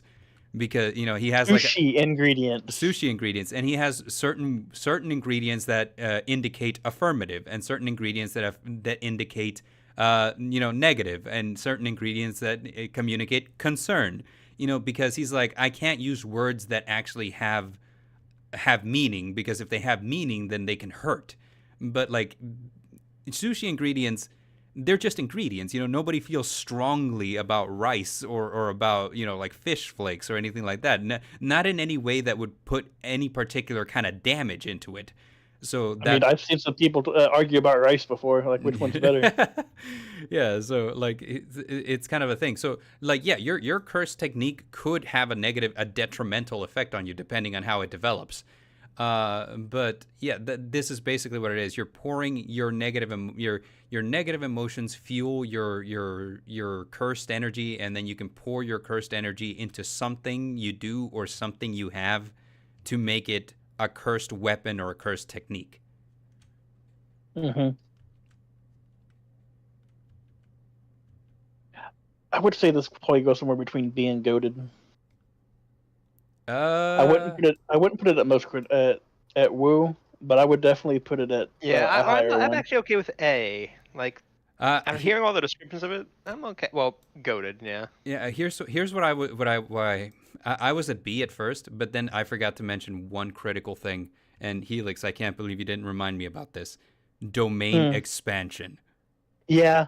Okay. Domain expansions can definitely make or break it, because once you reach domain expansion, it basically, so whatever power you have, let's take Gojo for example, because his is the easiest one. His power is basically infinity or gravity. He can shield himself in a infinite power between him and his opponent's attack, so that it takes a lot of force to overcome that infinite distance. Yeah, whenever he uses domain expansion, he basically has full control of that domain. Yeah. In which his power is eclipsed over anybody that's inside of it. So basically, think about it like this, because domain expansion is kind of difficult to explain. It's basically like activating a field spell, and it has a specific range. So anyone caught in the range of that field spell is now in your domain. And in your domain, you play by your rules.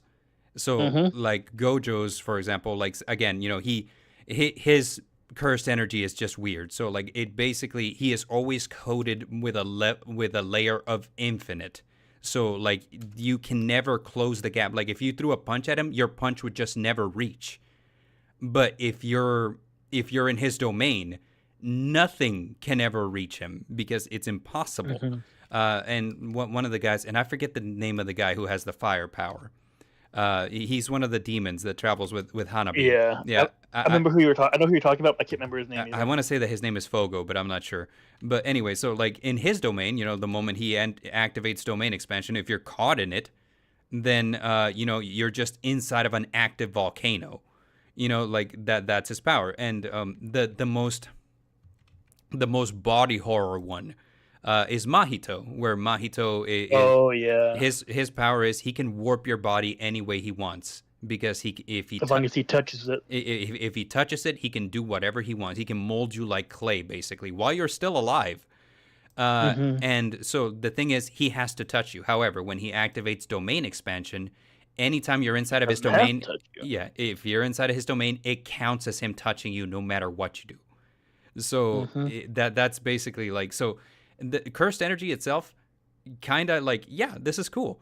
When you include domain expansion, it's like, oh god, you could do some really stupid things as long as somebody's caught within your range. I still feel like I would leave it between B and A because of how domain expansion works. It has to be inside of it for it to be working. If you can break out of it, then you're out. Which is what happened with with Nanami in that one episode where he got caught in Mahito's domain expansion. He's like, okay, well, he's always touching me. I can't escape. I'm done. And then Yuji broke in. And so it's like, okay, so you can break into a domain. It's like if you're standing on the outside of the range and somebody goes into the domain, you can break into that domain. So it's just kind of like one of those things. And the thing is also, a lot of the times your domain expansion is really telegraphed, because that you have to be inside of their range. And so it's like, okay, so as long as I stay out of the range of your domain expansion and just hit you from far away, you can't hit me with it.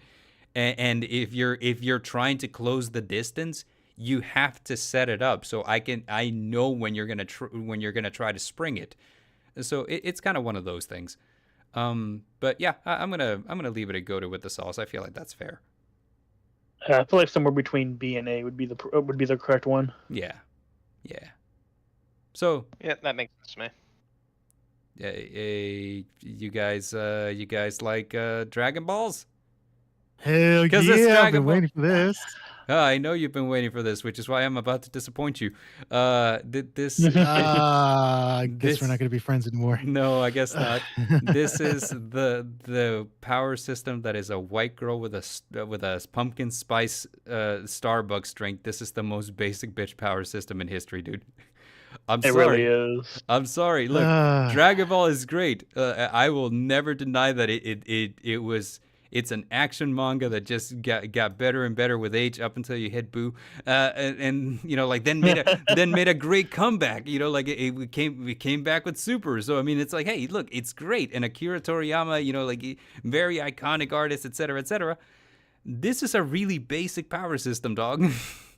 Like what is and it still works. It still works. Yeah. I'm just gonna put this out there though. I still think DBZ just peaked at Cell Saga and should have ended there completely. For sure. I agree completely. Yeah, trust me. Not even Super. Just end everything at Cell. I agree. You know, like the baton had been passed. Yeah. Gohan was the new protector of the world. But apparently people keep bribing Akira. We need more. We need more. And it's kind of hard to deny money. I mean, you know what I'm saying? Like, it really is. I mean, it's not. I don't want to say it's his fault. It's not his fault because look, if I was a creative type, I would sell out so fast. You wouldn't even have to throw a large sum at me. It's like, oh wait. Yeah. Oh, you mean I can make money doing this? I can make money by shelling out, by all means. Oh, well, we're going to piss off some people now. Quick, Goku, use your Red Bull power-up. Like fucking Goku, like a fucking YouTuber. Like, it's like, okay, so I'm going to use my they're attacking me from all sides, and I can't tell where they're coming from. Just like you can't tell where hackers are coming from, which is why I'm sponsored by NordVPN. Yugi, his monster is too strong. I'll have to summon these from Raid Shadow Legends. No, I see Goku having a podcast with Krillin. So Krillin, why'd you let Frieza stab you like that? What was going on in your head? Like you couldn't just dodge? Well, I don't know what was going on through my head, Goku, but I'll tell you what was going on through my heart. His horn. His horn. Oh my God. Well, I mean, I know Bard knows. I mean, I'm gonna give it always a most critical. That's just because it hits me nostalgia. You know what I mean? But like, I mean, you guys are fair game to say whatever you want to say. So the power system's basic. I'm gonna agree with you. I mean, there's really not a power system. It's like, hey, you have key, and that's okay. And the more you train, the stronger you get. It just comes down to training and basic power, but then you also have like the key and the whole key blast and different attacks that way. Yeah, so like key does, and honestly, key does like it looks like it does three things. It helps you be more defensive because you know like if you have a key buildup, then things aren't gonna hurt you as much. It helps you be more offensive because if you have strong key, then you can punch a dude harder. And you can throw your key by energy blasts. And here's the thing. We were praising One Piece because hockey does exactly what it needs to, and so does Ki. However, I'm gonna argue that Ki also does what Chakra does, to where it at one it's got a lot of similarities. Yeah, at one point it was very simple and easy to understand, and at some point it just stopped mattering.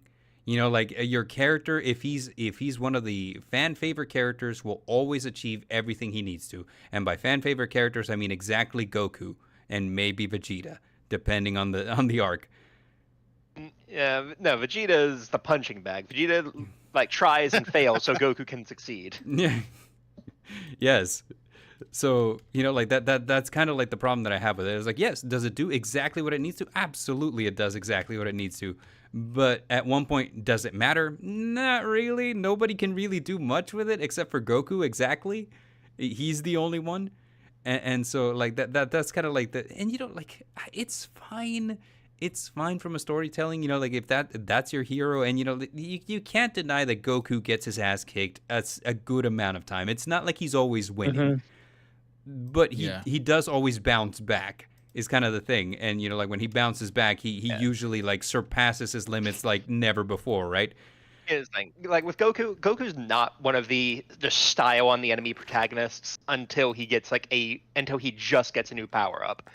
Everything before that is, he will lose, he'll get ass. It's the rest of the universe around him that bends to allow him to come back and win. True. Goku will win. Goku will win. He will lose. But when he loses, the universe will bend to ensure he survives the loss. to come back, and it also does help that death is completely meaningless in Dragon Ball. Oh yeah. Oh, so Goku's dead. Dragon Balls. Yeah. And he comes back stronger because he recovered from death. Yay. Yeah, that's the Saiyans' ability. They get stronger after every battle. So. Yeah. Like I said, Cell should have just gone from planet to planet, self-detonating. He would have been DBZ super tier in a couple planets. Yeah. So this is how I feel. I feel like it's basic. Yeah, I understand. Dragon Ball Z is not a power show. It is it is kind of similar to Avatar, where it's a martial arts show that just has a little bit of a power element to it, and the actual power in the end doesn't really matter in DBZ. It matters way more in Avatar than it does in DBZ. Yeah, yeah. So, what do you guys think? I mean, I'm gonna put it as it's really basic. I mean, it's all right. I'm gonna put it as actually Hot Dog War because it actually doesn't matter. Moist critical. I'm moist critical, and I'm gonna say it's all right. All right, Wilo. I feel like Wilo said moist critical. You know what I want to say. So I feel like this kind of. So critical. Let me see. There was 2 moist criticals. There was 2 moist criticals, and there was 2. One hot dog it's all right, water, and 1 hot dog. 2 all right. So I think that kind of averages out to it's all right. No, that's not how averages work. So I feel like that would 2 here, 2 here, and 1 here. See what I'm saying? The average would be B or goated. It wouldn't be. It's all right. I think you're erring on the side of being nice, but okay. B. Well, I mean, if we want to talk about how averages work, that's not how averages work. B sounds fair. I did include magic weapons, specifically referring to the 4 cardinal weapons from the Rising of the Shield Hero. Yeah, you guys know what these things do? I mean, I know of the show because that's the internet was obsessed with Rathalia for a while, and that's really all I got. Yes, is that a power system though? I was wondering where she was coming from. I remember seeing her. I'm like, who's this anime girl? By the way, actually, Bard, I'm trying to figure out the average. What was your vote for Key? For Key, mine was it's all right. All right, so that's 2. That was 2 votes for moist critical, 1 vote for hot dog water, 2 votes for all right. Yeah. So yeah, it ended up in B. That's where I put it. That's the average. Yeah. So the magic weapon. He's like, it needs to go lower. How though? Because that's 2 and 2, and then 1 that's on the lower end. So that's we give 3 each category on the lower. A total of. If we give each category a point score, moist critical would be 5 because that's the highest rating. Okay. And 4, 3, 2, 1. Oh no, you misunderstood. I understand the 3. averages.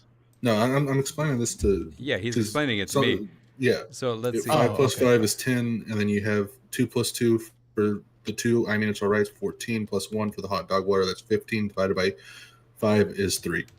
So it'd be a B. Okay. Math. Oh, okay. All right. Yeah. Fair. Okay. Magic weapons.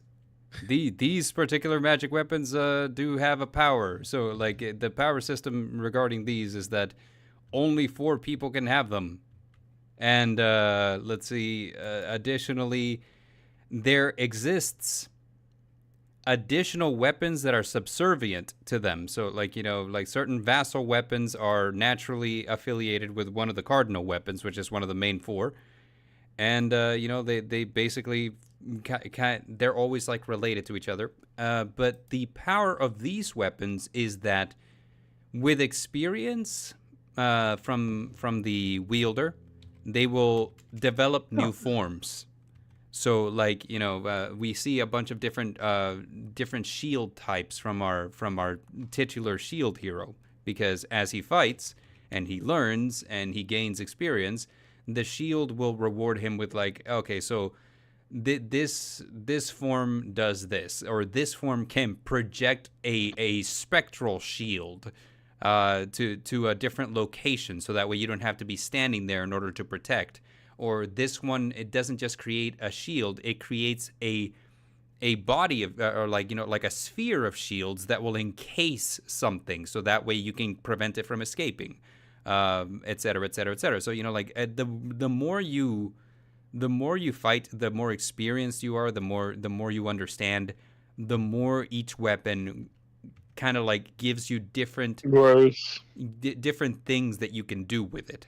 So I understand that like a weapon itself, but it's kind of like a chosen one system too, because it's like there's a ritual, and the ritual brings you to the world, and then the weapon affixes itself to you. You can't wield a different weapon either. Yeah, you can't wield a different weapon. If the weapon that chose you was the sword, and you try to pick up a spear, that spear will fling itself out of your hand. You can't do it. One other thing, and this is kind of like a really minor thing, considering how like each weapon just kind of like evolves into new forms as you fight. But if you should so happen to see a version of that weapon, like say for example, you walk into an item shop and you have the spear, but like you notice that they have a very interesting spear that's like, it's made from this metal, it's made from and it does this, and it's designed this way, and you're like, oh, I could use one of those. You can pick up that spear, and then your magic spear will just register it as a form that it could transform into. As a copy. Yeah, as a copy, yes.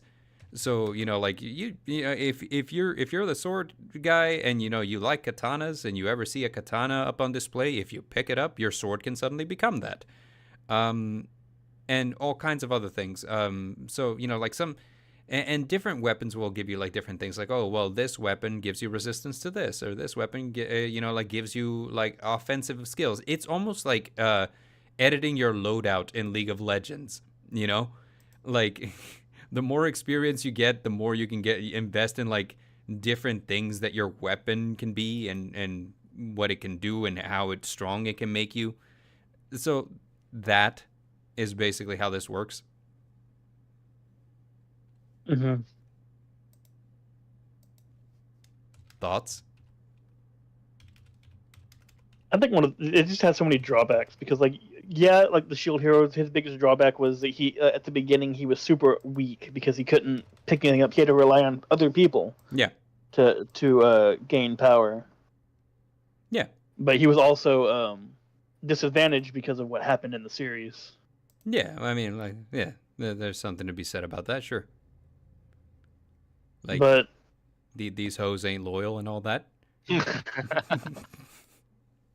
I mean, it was a bit more than that, but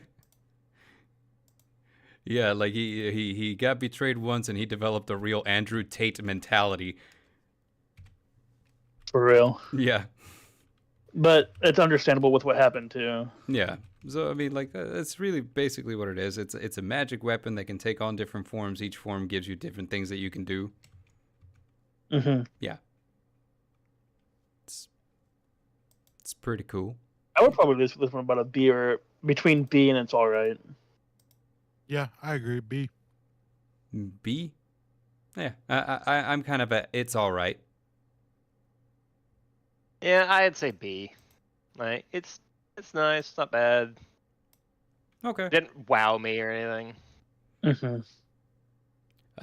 This one should be pretty interesting. Necromancy.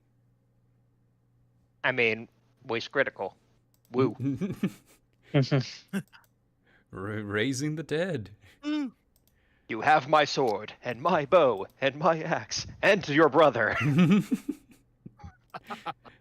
Like my favorite joke on necromancy is always like, hey, can't a necromancer just raise a family in peace? No. What anime is that from? This is from The Legendary Hero is Dead.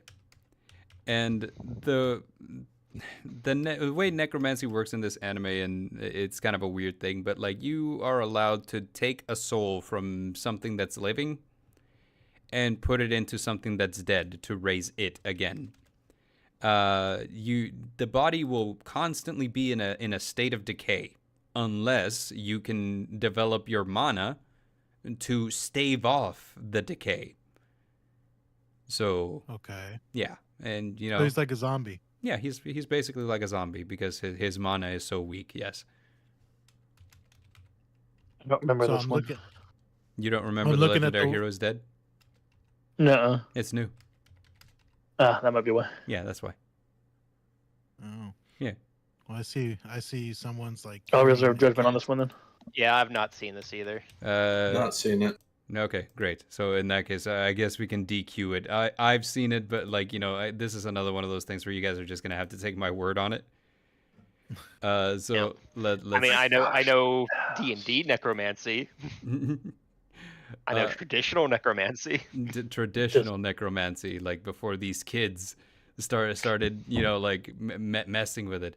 Originally, the one from Legendary Hero is Dead was going to be the power of horny, because the main character is a terrible pervert, and it's one of those things. Yeah, and it's kind of like he will always be falling apart unless the promise of seeing thick thighs in thigh-high socks is on the table, at which point he'll overcome everything. Yes. It's like Haskell DxD all over again. Kind of, sort of, yes. Hey, don't hate on high school. I don't hate on high school. I don't hate on high school. The book was much better than the anime, though. Oh, for sure. All right. For sure. So we mentioned chakra earlier, and I mentioned how it was derivative, and the reason why is because of this next one on the list, and this is Nen from Hunter x Hunter. Oh, never seen it. Nin had never seen it. With Nin, it was every time something changed with what they wanted to do, they added an extra form or whatever you wanted to call it, and it got so convoluted and complicated that it just. Here's the thing. So many different manga artists attribute Nen as the inspiration for their work. And really, this is why I called it derivative, because chakra from Naruto was developed using Nen as a base.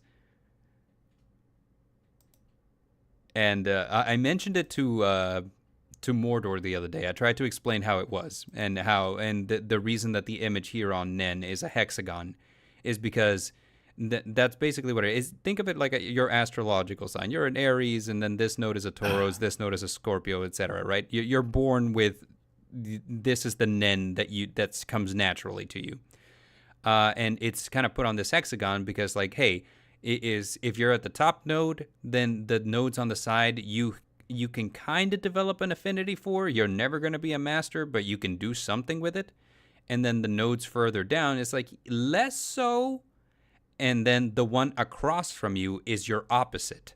Like this one will always give you a hard time because it's your natural counter. That said, Nen involves a whole bunch of different things that it can do. And ultimately, let's start by comparing it to chakra, firstly. So it's a natural energy that exists in each person. Each person has a natural Nen that just kind of like flows out of that flows through their body. Using it as a weapon, as a martial arts, as a power system, usually involves either training a lot until you can develop until you can kind of touch your Nen or manipulate your Nen, or and here's how it happened for the protagonists. Somebody can force your Nen nodes to open, and then you kind of have to figure out how to close them, because if all of your Nen escapes you from your open nodes, you will die.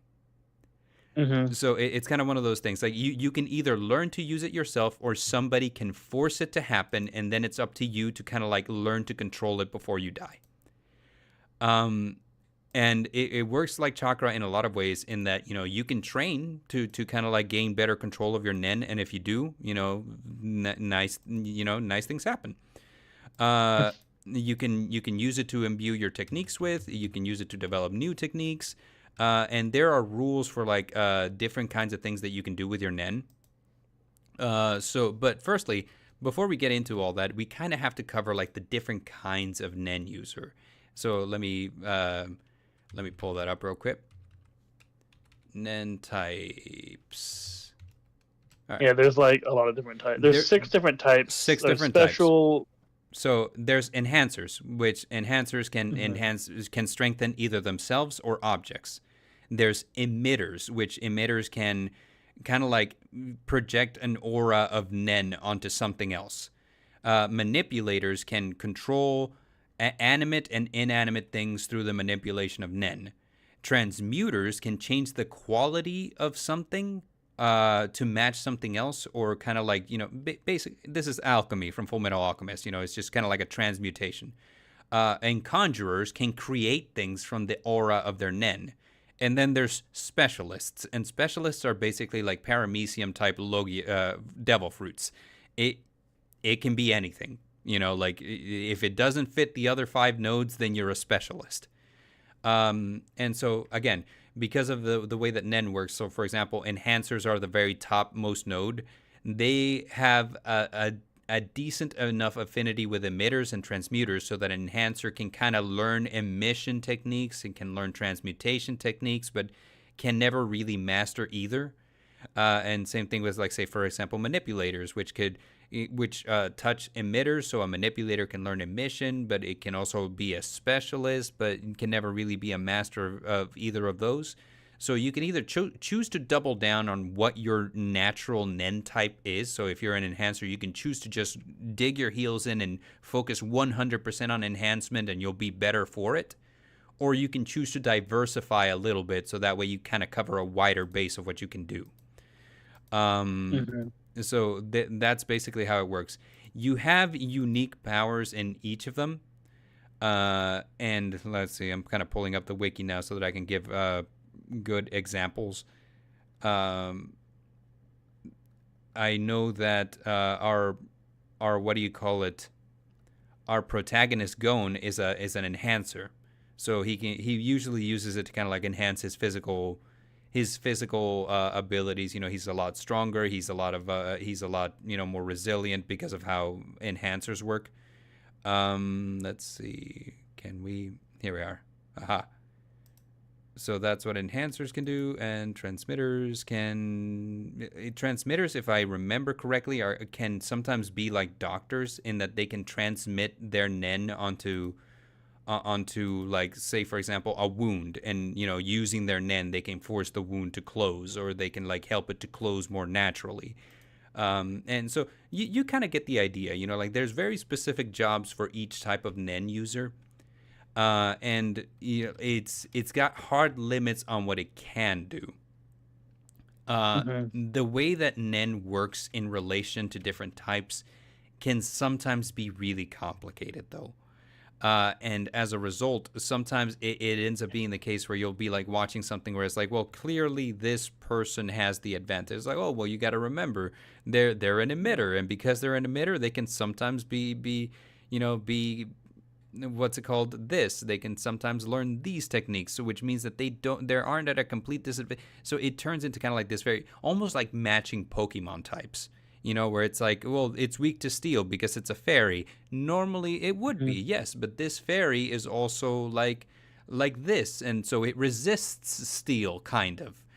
So it ends up being one of those things. Granted, there's only 6 different types, so I mean that's kind of like a huge boon. But a lot of the times, some things get kind of like kind of really, really out there. Like, I'm pretty sure that it's the conjurers, that it's like I can conjure something with my Nen. But the thing is, like the way that this works is if I put a limitation on it, like, for example, this thing can only exist if these conditions are real. Then suddenly it can do something else because that limitation, like makes it so that it doesn't exist all the time, or blah, blah, blah. So like it gets complicated. Yeah, it gets really stupidly complicated. So whenever I try to learn about Nen, because, I was watching through Hunter x Hunter, I can tell that it's a very robust, very well thought out system of power. It's just extremely complicated. You have to be able to know exactly what's going on. Yeah, you can write serious. Exactly. You can write textbooks on the intricate relationships of Nen users, Nen types, and how they work in relation to each other. And me personally, it's a hard system. Nen is a hard system, but it's so complicated that to me that works to its detriment. Like, okay, so like, for as one hand, DBZ is like too simple or too nothing. You think this is just too much, too it goes too far in the other direction. It goes too far in the other direction, precisely. Agreed. Yeah. I mean, it's good in the way, like, sometimes complicated can be good, but they've overcomplicated it to the point to where anything they do could be one thing, but it could also be something else. You just don't know unless you're like heavily into what's going on. Yeah, like, so people who like, you know, stand for Hunter x Hunter, which, you know, like Hunter x Hunter has a huge fan base, you know, like, but like people who stand for Hunter x Hunter and are like Nen scholars can, you know, can break down like just these things that I would have never picked up on. Yeah, so like they can appreciate like the way that certain powers work way better than I can, because it's like, oh, well, you see, like, oh yes, so this Nen user is an enhancer, but using, you know, like using this, using that, and, you know, like focusing his Nen like this and using it like this way, he did this happens, and so on and so forth. So it's kind of like you know, they can just break it down to like a science. So it's that perfectly thought up. It's that robust. However, for like your casual viewer, it's so much easier to just be like, so it's magic. You know what I'm saying? Like, you could just be like, okay, yeah, you can break it down all you want. You can explain it to me step by step. But honestly, you know what? It's magic. Magic. This character works by magic. You're a wizard. Yeah. You're a wizard. You're a wizard. Like, yeah.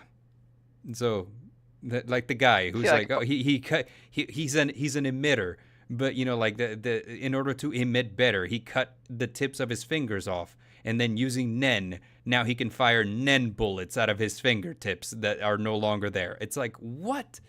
You know, so his fingers are gunned because he cut the tips of them off, and now he can fire Nen directly out of his body. What? You know, like, it gets weird. I could put this in B tier. Like, for the same reason DBZ is in B tier, I think we could put this in B. Okay. I agree. Yeah. Sounds good to me. Sounds great. Pyrokinesis from Fire Force. Dude. Do you guys like Fire Force? So, speaking of Fire Force, yes. Have y'all seen the with what they were saying about us actually being the precursor to a certain other anime? Precursor to what, like Soul Eater? Yeah. Yeah. I didn't want to say it unless you knew about it. Yeah, I kind of. Supposedly pretty big spoilers. It's by the same Never artist. Seen both. It's by the same artist, so, you know, like, yeah. It's does. I mean, like, honestly, like, if I ever got around to, like, you know, putting any of my ideas down to paper, I would just make them a shared universe. Easier that way. Makes it, yeah. Plus, they're both canon. fan service too. You know, like, oh, you know, like eagle-eyed fans will discover that, in fact, you know, like, my character was using this type of Nen, which therefore projected itself down his line, his lineage. So, like, this character using that same type of Nen means something. I don't fucking know, man. Nen is complicated. But yeah, pyrokinesis. What do you guys feel about pyrokinesis? It's all right. It's an interesting take on, like, a different way to have like firebending powers. Basically, it's not necessarily bending, but it's still interesting in that way. I feel like there's a lot of science involved. Literally every power in Fire Force is fire based. Like, literally every one. Every single one. Like, if a character has fire powers, they're fire based. You know, like, if a character exists in Fire Force and he has powers, it's fire based. But what you do with those powers, it can sometimes get a little wacky, to the point where I'm like, is this even really fire anymore? You know, because, like, you would think that, like, you know, like, if all of the characters' power is fire, it would end up being like DBZ, where it's like every character's power is ki. So, you know, like, it just kind of manifests into fights of us throwing ki at each other. You know what I'm saying? Yeah. But in Fire Force, It's weird, and I've seen 2 seasons of Fire Force, and all I can say is like some powers are weird. You know, like the guy who uses guns is like, yeah, these are guns, but you see, by using pyrokinesis, I can make like the bullet explode on impact. Just they're fire guns. Yeah, so it's like fire guns. Like then you have like the girl Tamaki, who's like, oh yeah, you know, her it's just kind of like, oh, I turn into a fire cat by coating my body in fire. I have like the agility of a cat. I don't fucking know how that works.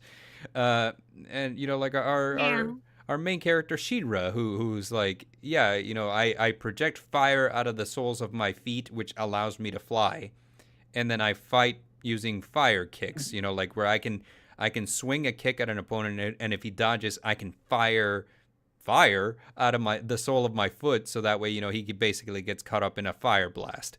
So like there's all kinds of different things. What's her name? The girl, the strong girl who's exactly my type. Shoot, I forget her name. But anyway, point of the matter is, like, I can create these little fire wisps, and they're alive.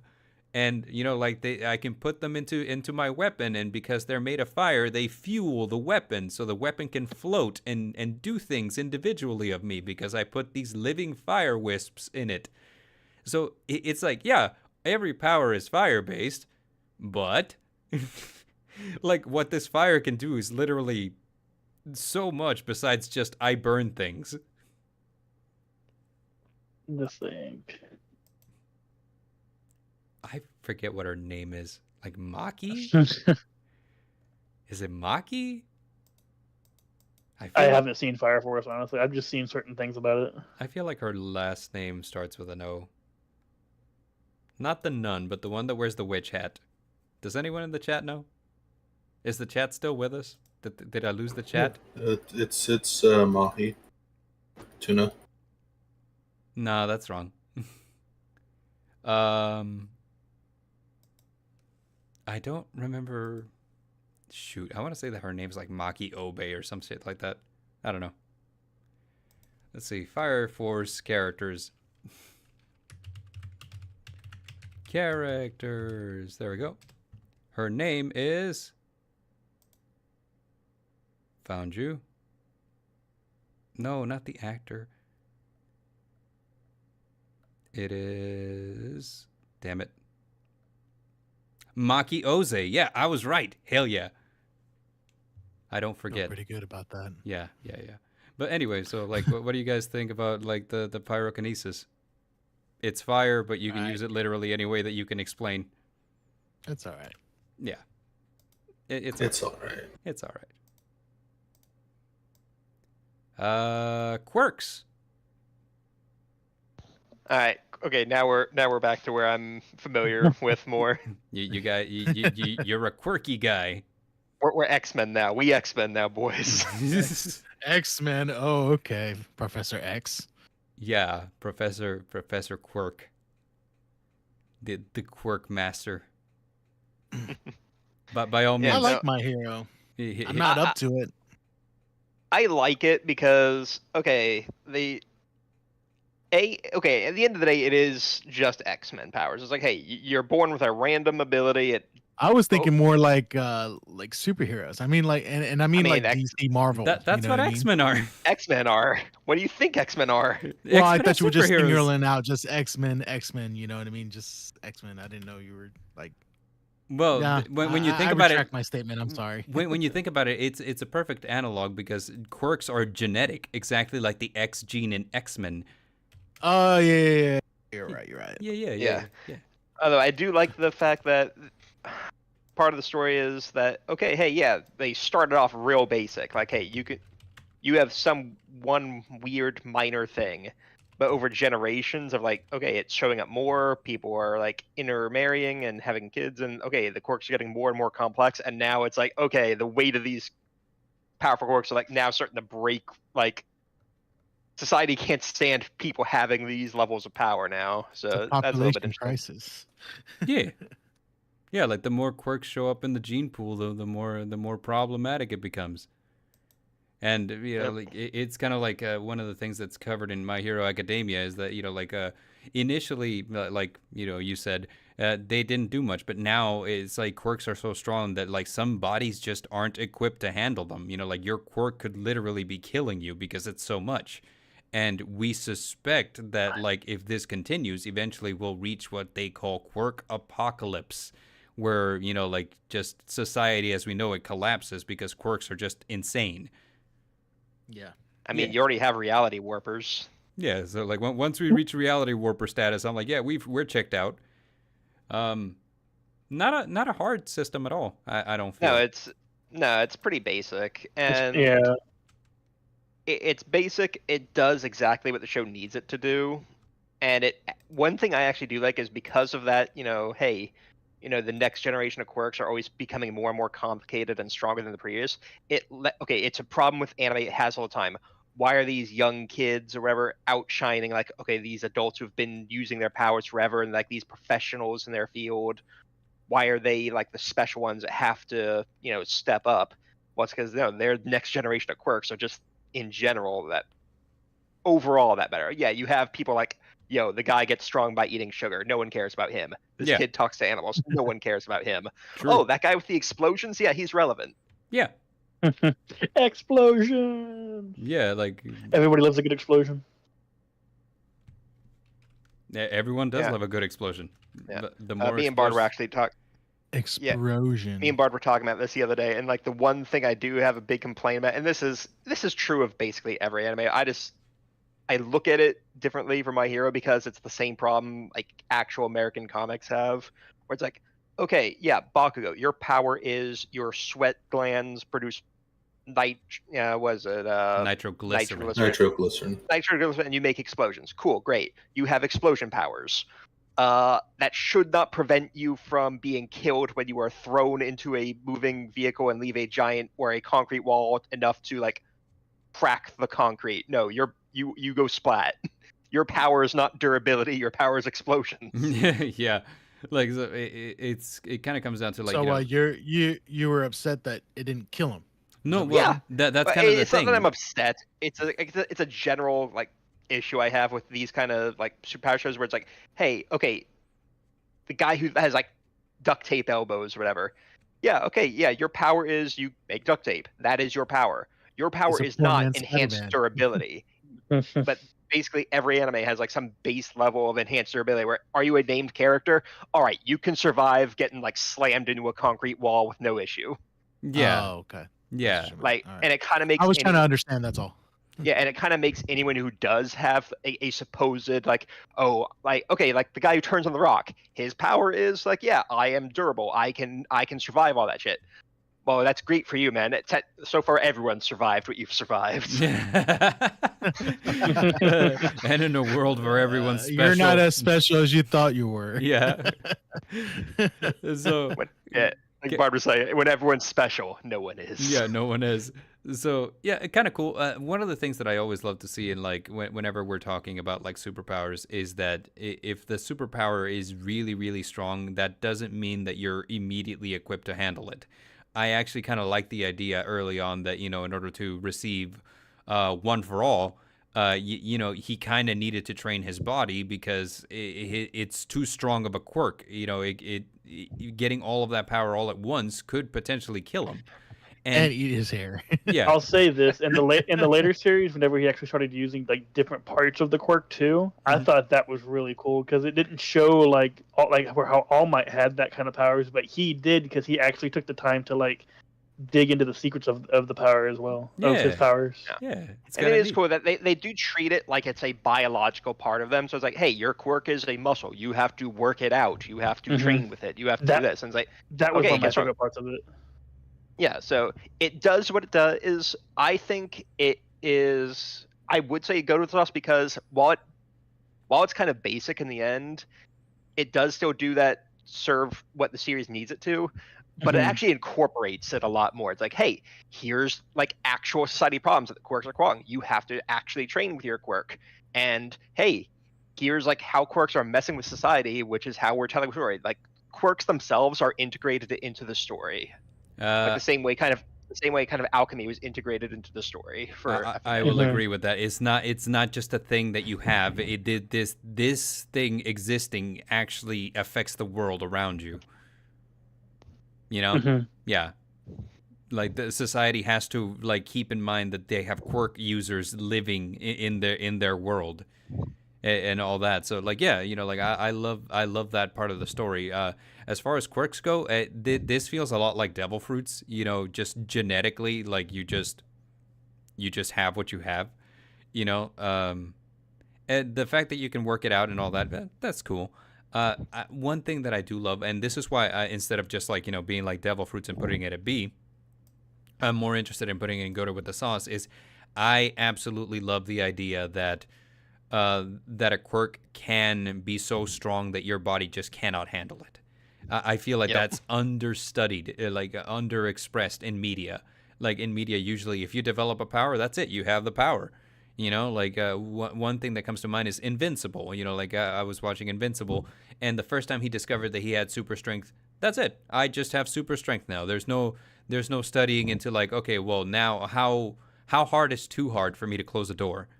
You know, like how hard is too hard for me to like, you know, put on my shoes? And both things which were covered in like, you know, my adventures with Superman immediately, you know, where it's like, oh, okay. How much do I hug my human mom? How much do I hug my human mom? You know, like we don't stop to think about those things. And My Hero Academia went there from the get-go. And I was like, okay, great, fantastic. You know, like developing a superpower does not mean immediate mastery. It's like now I have to work at this thing. So it's kind of one of the only reasons where I'm like, this is Gouda with the sauce, because it's like, yeah, you know, like as far as My Hero Academia goes, you know, like I like it. It's not my favorite, but I like it. Yeah. But I do think that quirks were handled interestingly. Yeah. Oh yeah, for sure. Yeah, I'm good with goated. And the another thing that I forgot to mention is prosthetics. A lot of these kids have to live with like prosthetics just to keep their quirk in check. That's another thing. Yeah. Yeah. So I mean, like, yeah, this is pretty great. We're not gonna get into how Invisible Girl works because she's invisible while she's out in the field. Is she wearing clothes? Have they mentioned that? She is not. Alrighty then. Speaking of ReZero, Returned by Death. This is, I feel like this is a weird thing, and I struggle to call it a power because if anything, it's a curse. But basically, the way that this works is if the main character from ReZero, Subaru Natsuki, dies, he will automatically respawn at a previous save point. And he doesn't get to choose where that save point happens. As he's living life, just arbitrarily, a save point is created. And if he dies, he just goes back in time to that exact spot. Oh, that sounds interesting. Yeah. It is mentioned in the novels more than the anime. In the anime, they kind of breeze over this, and a lot of fans are kind of mad about it. Because, you know, like, firstly, he's not a nice guy. He's kind of a douche. And in the novels, they kind of explain that the reason why he's douchey, and this is kind of breezed over in the anime. So sometimes, you know, like he'll just be like a real big douche, and, you know, everybody's just kind of like, well, he's just kind of a jerk, I guess. But in the books, it's kind of explained that the reason why is because the return by death power or curse is actually extremely traumatic. So firstly, you're dying. You have to die for it to trigger. And secondly, reincarnating apparently is not pleasant. So whenever he just like respawns, is back to life, it is an extremely traumatizing experience. You know, it doesn't feel good. It feels like crap. You carry over the memory, and now you're just kind of like basically sick to your stomach upon respawning. So a lot of people kind of try to explain it. Like, well, you see, the reason that he yelled at Amelia when she was just trying to be nice is because this is extremely traumatic. I'm like, he's still kind of sucks as a main character. I'm sorry. But anyway, Return by Death. As you live your life, like, for example, right now, sitting at my desk, I could be creating a save point and not know it. And then when I go outside and I get run over, I just respawn at my desk. So the character, and this is something that pisses me off about this anime, is that this is a main character that's so stupid that, like, So you respawn, you go back in time and you respawn, and now you have knowledge of what's about to happen. He doesn't change anything. Yeah, he doesn't change. Groundhog Day. Yeah, he doesn't change anything. Yeah, it's Groundhog Day. Yes, but like that's kind of the thing is that he okay, now I know who's gonna betray me. But instead of acting with any level of intelligence towards that, he just ends up dying a different way. I'm like, dude, if you know you can't trust someone because they killed you in a previous run, why wouldn't you go out of your way to ugh. But yeah. What's the name of the anime? Is it ReZero? Yeah, ReZero, starting life again at 0 or something like that. I feel like that's how it's Dark Souls mechanics. It's like, hey, it's exactly respawn at bonfire. It's exactly right. It's Dark Souls mechanic. Now, look, this has nothing to do with the power system, but this is kind of like a really, really interesting thing that happened in ReZero. And I was like, okay, writing-wise, that was cool. That because basically, like, there's a point where our main character, like, he thinks that he's done something great. He's living at a mansion now, and the people who are letting him stay in this mansion seem very friendly, very nice. And he's like, oh man, my luck is finally starting to turn around. So he goes to sleep that night, but then when he opens his eyes, he's at a respawn point, meaning that at some point during that night, something killed him, something or someone, and he doesn't know who. He doesn't know why he died that night. And I was like, okay, story writing wise, that's actually really cool. I like that. But it doesn't change the fact that as a main character, he sucks. And so what do you guys think? Dark Souls mechanics, like low B. Yeah, low B. It's not. It's less a power, more just this is how the story works. And not to mention with you just explaining it how, that's why I'm gonna go by B because I've never seen it. So okay. I was like it's gonna be a contest. So, okay, you're not gonna lose and die, but does your spirit break, dude? Yeah, exactly. Like, does your spirit break? Are you gonna go hollow? Does he get to choose? Does he get to choose where his last load space is, or no, he doesn't. It just happens randomly. So or not necessarily randomly. It happens when he dies. No. Because he's never going to respawn exactly where he died. He's going to respawn just somewhere random that happened within the past X amount of hours. It could be a day. It could be a day ago. It could be last hour, or it could be a week ago. You don't know until it happens. Wait. Oh God! I just got flashbacks of. What's that? Who here's played Kingdom Hearts 1? Yeah, me. Yeah, he looks right. Anyone remember losing to the Riku 2 boss fight, and before they had skip cutscene, you had to go through that entire 5-minute cutscene. Oh yeah. like, damn it, my last save was a week ago. Yes.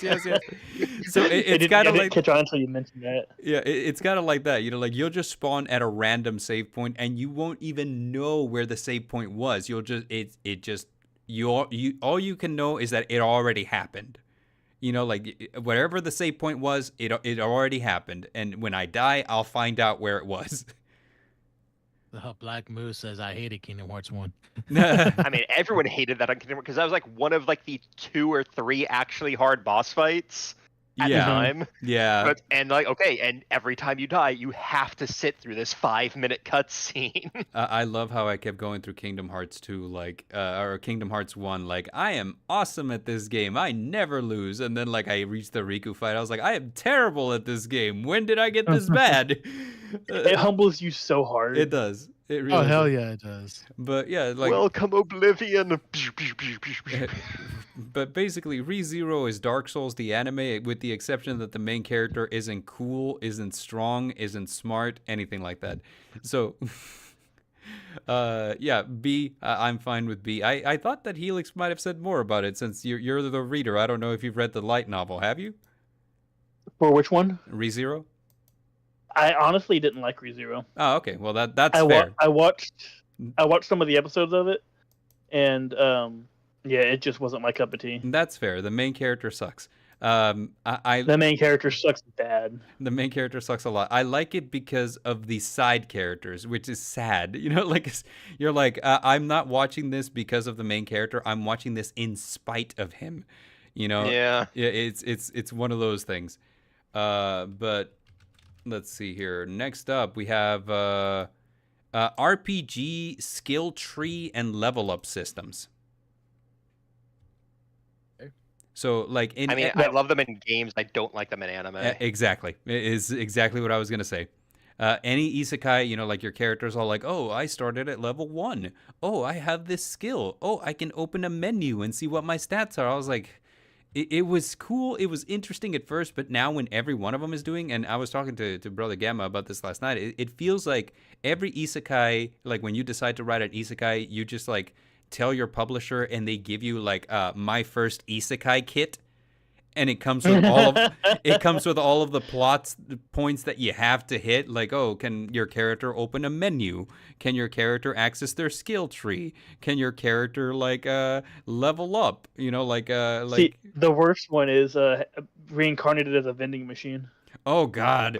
Wait, what? That's a thing? That's a thing, yes. I was reincarnated as a vending machine, and now I wander the dungeon. Yes. Yes, that one. It is one that I started watching. And again, look, Mordor, I'm a silly guy. I like One Piece, but I have a limit on how silly something can be before I'm like, even I'm turned off, you know? So like the thing about like vending machine is that my logic in watching it, because for one thing, the title already turned me off, but like my logic in watching it was, okay, it was animated. It looks very high def. You know, it looks pretty. It looks really good. And there was a lot of talk about it. With a premise this ridiculous, the story has to be amazing. Otherwise, this would have never gotten made. Exactly. That was my logic. You know, like that. Is it called Reborn as a Vending Machine? I now Wander the Dungeon. Right? Exactly. Yes. Yeah. Reborn right, I'm looking it up right now. And so, like, my logic was the plot has to be amazing. Something this ridiculous would not exist otherwise. It's not possible. And I'm 5 episodes in, and I'm like, nope. This is a my first isekai kit production. It's just that instead of being... Is the main character like a Kirito thing with a different outfit? He's Kirito if Kirito was a vending machine. But like the thing is, you know, like, so he doesn't have any combat powers at all. As a matter of fact, like as you would suspect a vending machine to be, he is 100% stationary. The reason why this anime happens in the first place is because in this world, in this fantasy world, there's no such thing as a vending machine. So whenever an adventurer happens upon him, you know, like, it's like, well, what is this thing? And, you know, like, one thing leads to another, begins to understand what a vending machine is. And because vending machines in Japan are fancy and they talk, you know, like, he can talk, but he basically, like Inumaki from Jujutsu Kaisen, has to use different phrases to indicate different things. So when he says, hello there, that means yes. When he says, too bad, that means no. And when he says, come again, it indicates something else. You know, so like basically he's communicating by using the most basic means.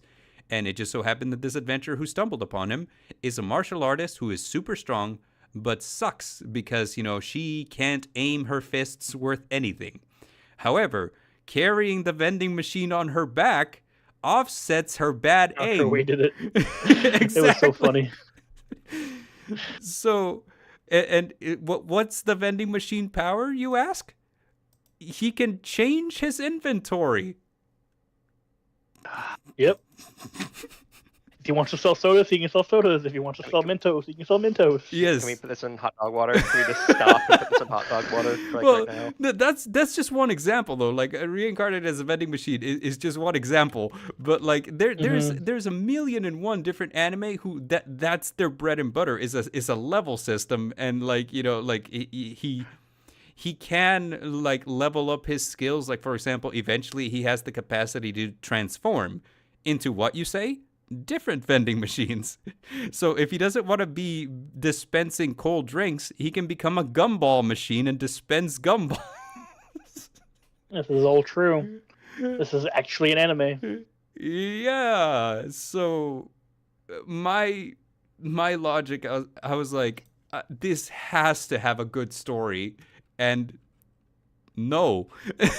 So Guys, I literally watched like a 2-minute clip of it. oh god. And it's wow. Like, Yeah. oh my god. It's out there, man. It's out there. It is hella out there, but like, so basically skill tree systems in like, video games, really good. Like, hey, what path do you want to take? Do you want to learn these skills earlier? Do you want to learn them later? Like, as you level up, if you choose your skill path, like you choose a class or whatever, and then that'll determine like what you learn and when. But a lot of anime have just been using them kind of as a crutch, I feel. So like, for the biggest example is the one that I have pictured here is I'm a spider, so what? Where basically a character will just like level grind until they're OP because they know what their skill tree is. So, like they can they can just kind of like I don't know. They can min-max. I've heard of Spider, but I haven't seen Spider. Oh, dude, like the first 3 episodes are such a fucking drag because all she's doing is level grinding by killing low-level monsters until she starts learning new skills. Really? Yeah, it's oh man, it's just like, huh. That's the other reason I hate all of these anime. Like, I hate all of them is because almost 90% of the time it goes hand in hand with OP main protagonist. That's where the it's like, okay, isekai we have your Kirito who just stands there taking shit because his base regen stat is higher than their DPS. Honestly, the isekais are like this. Yes. I hate all of them. It's an isekai symptom, absolutely. And that said, not all isekai are bad. Like there are some that are legitimately good. It just so happened that those were made in the 90s. But anyway, what's it called? What I was gonna say regarding that is that Kirito's base healing factor being like faster than what most people can inflict damage on him was played for hilarious laughs in SAO Abridged. I love SAO Abridged. SAO Abridged was excellent, dude. Like, but like that. Be careful. The first few rows are splash zone. It's like it was excellent. But so that being said, I think that these particular power systems are hot dog water because they're a crutch. Somebody says, "Oh, I'll just copy a RPG leveling mechanic, and that's how my character powers up." And I feel like that is just so blah. And the fact that it's so commonplace is just, I'm done with it. Like the moment I see that they have a leveling system in an anime, I'm checked out. I'm like, no more. There are some that are okay. I can't think of any right now. None comes to mind. None comes to mind. Like, I guess I'm also like, there's a couple of books that I read that are based on gaming systems, right? And I do like the way that those are, but those are also more Chinese, wuxia, right, or Korean. I guess because it also depends on what region your anime is coming from too, right? Because like their writing styles do differ and they do change a lot. These are just books. Like there's one I think I've talked to you about. One of them was complete martial arts attributes. Yeah, like it's about a main character that he can whenever he sees people training in specific ways, they drop attribute bubbles and he can pick up those attribute bubbles to learn that skill. The more bubbles he pick up, the more he becomes proficient in that skill. Yeah, and it includes cultivation, talent, martial arts. Yeah. And he can steal anything in that kind of way. Could be interesting. I mean, that sounds kind of like what One for All does. But so could be interesting if written properly, I guess. But like the problem that I have is whenever it's just like you can tell that this is a template. Like this was a template that we all used to write our first isekai. It's just like I'm done. And not all isekai work off of this, which is why I'm like, hey, not all isekai are bad. Like for example, like Fushigi Yugi is an isekai that does not use a leveling system. Granted, it was written in the 90s. But like it's good. And Inuyasha is another one. Inuyasha kind of like skirts the edge of isekai because like, hey, she can go home whenever she wants. But you see what I'm saying. I liked Inuyasha. Inuyasha was pretty good. Inuyasha was pretty good. Yeah. Up until Rumika Takahashi refused to conclude. Yeah. Like she has a problem with just like ending a manga, dude. It's like, okay, you're dragging it out. Does he have the Shikon jewel or doesn't he? Come on. So right. The Rock is the Blark villain for like so fucking long. Blark brings up a good one. Put all your stats. The anime where it was the defense one with Bofuri. they built a guild. Yeah, Bofuri. They had the defense, the attack, the speed. They each had went with a specific stats. Right. That was kind of interesting. It was, and the thing about that anime is that, again, you know, like you don't watch this one to find out if they make it through their harrowing ordeals. A lot of the times you watch it because the characters are cute and you just vibe with them. You know, it's like that's what I got from Bofuri, because immediately, like in the first episode, she dumps all of her skills into defense, and now she's just invulnerable. And I'm just like, yeah, that's cool. You know, like they're cute characters doing things in a fantasy land. It's cute. You vibe with it. I'm down. You know, like, yeah, you know, like it's funny to watch a Hydra try to eat her, but like every bite does nothing because she's invulnerable. So like that's usually how I feel about that, which is, again, what I said about Slime, is that, you know, like I'm never scared for Rimuru. You know, he's not going to lose. But I like to see, well, what are they doing today? Are they making mochi in Monster Village? Are they going fishing in Monster Village? You know, it's a slice of life thing. But that said, I guess we're moving on to a different one now because, you know, like RPG systems are hot dog water. But Spirit Pressure from Bleach. B.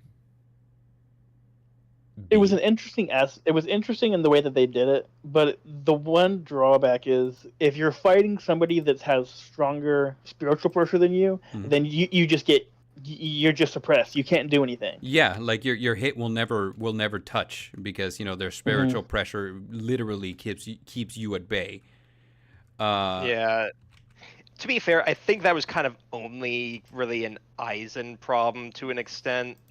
Because Aizen's kind of the only situation where that really came up. Everything else was, hey, your Zanpakuto is strong or whatever.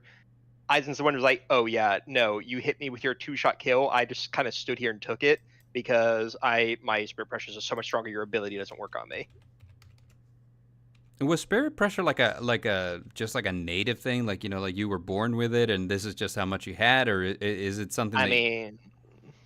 I'm almost positive it was a native thing. I don't think it was something that you can train other than Ichigo, but he was also the main character and he wasn't limited to certain things. Ichigo suffers real bad from like Goku, I just got my ass beat, now I'm gonna come back in style on my opponent syndrome. Yeah. Ichigo had the Goku problem of the universe bends to allow him to do shit. Yeah. Like whatever Ichigo needs to do to win this fight, the universe will allow it.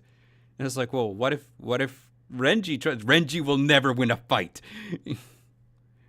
But yeah, so I don't know, like I kind of like the idea that, like, you know, if your opponent's more experienced, has like more of that going on for them, that, you know, like you couldn't touch them until your spirit pressure matched. I think that's cool. If it's a physical thing, I find trouble. I don't. If it's a physical thing, it's kind of like, you can train it and kind of like get over it.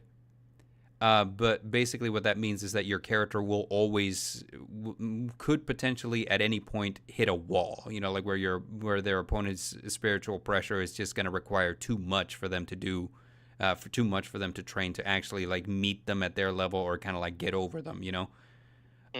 It's kind of like, and I mentioned this whenever I first explained hockey to you, Mordor, that hockey is kind of that, you know, a person with strong enough hockey will by virtue of walking into a place, can knock out lesser skilled hockey users, you know. But the thing is, unlike anything that's like physical, like, you know, you need to train to get this, hockey is based on willpower. So it's kind of like it's nebulous, you know, like at any given point, the tides of battle can change if motivations change, because now your willpower is focused in a different direction. But yeah, like I thought it was cool. Like the time that I can think of, like whenever like spirit pressure was first explained, that I was like, oh, that's interesting, was when Ichigo tried to cut Kenpachi and it just wouldn't happen. You know, like Kenpachi's just basically like sitting there, arms open, like, hit me. And like every time he swings, like nothing happens. I was like, yeah, awesome. I dig this. This is cool. After that, I just kind of lost track of it. I feel like it kind of went the way of chakra. It went the way of chi, where it's just kind of like, yeah, it's there.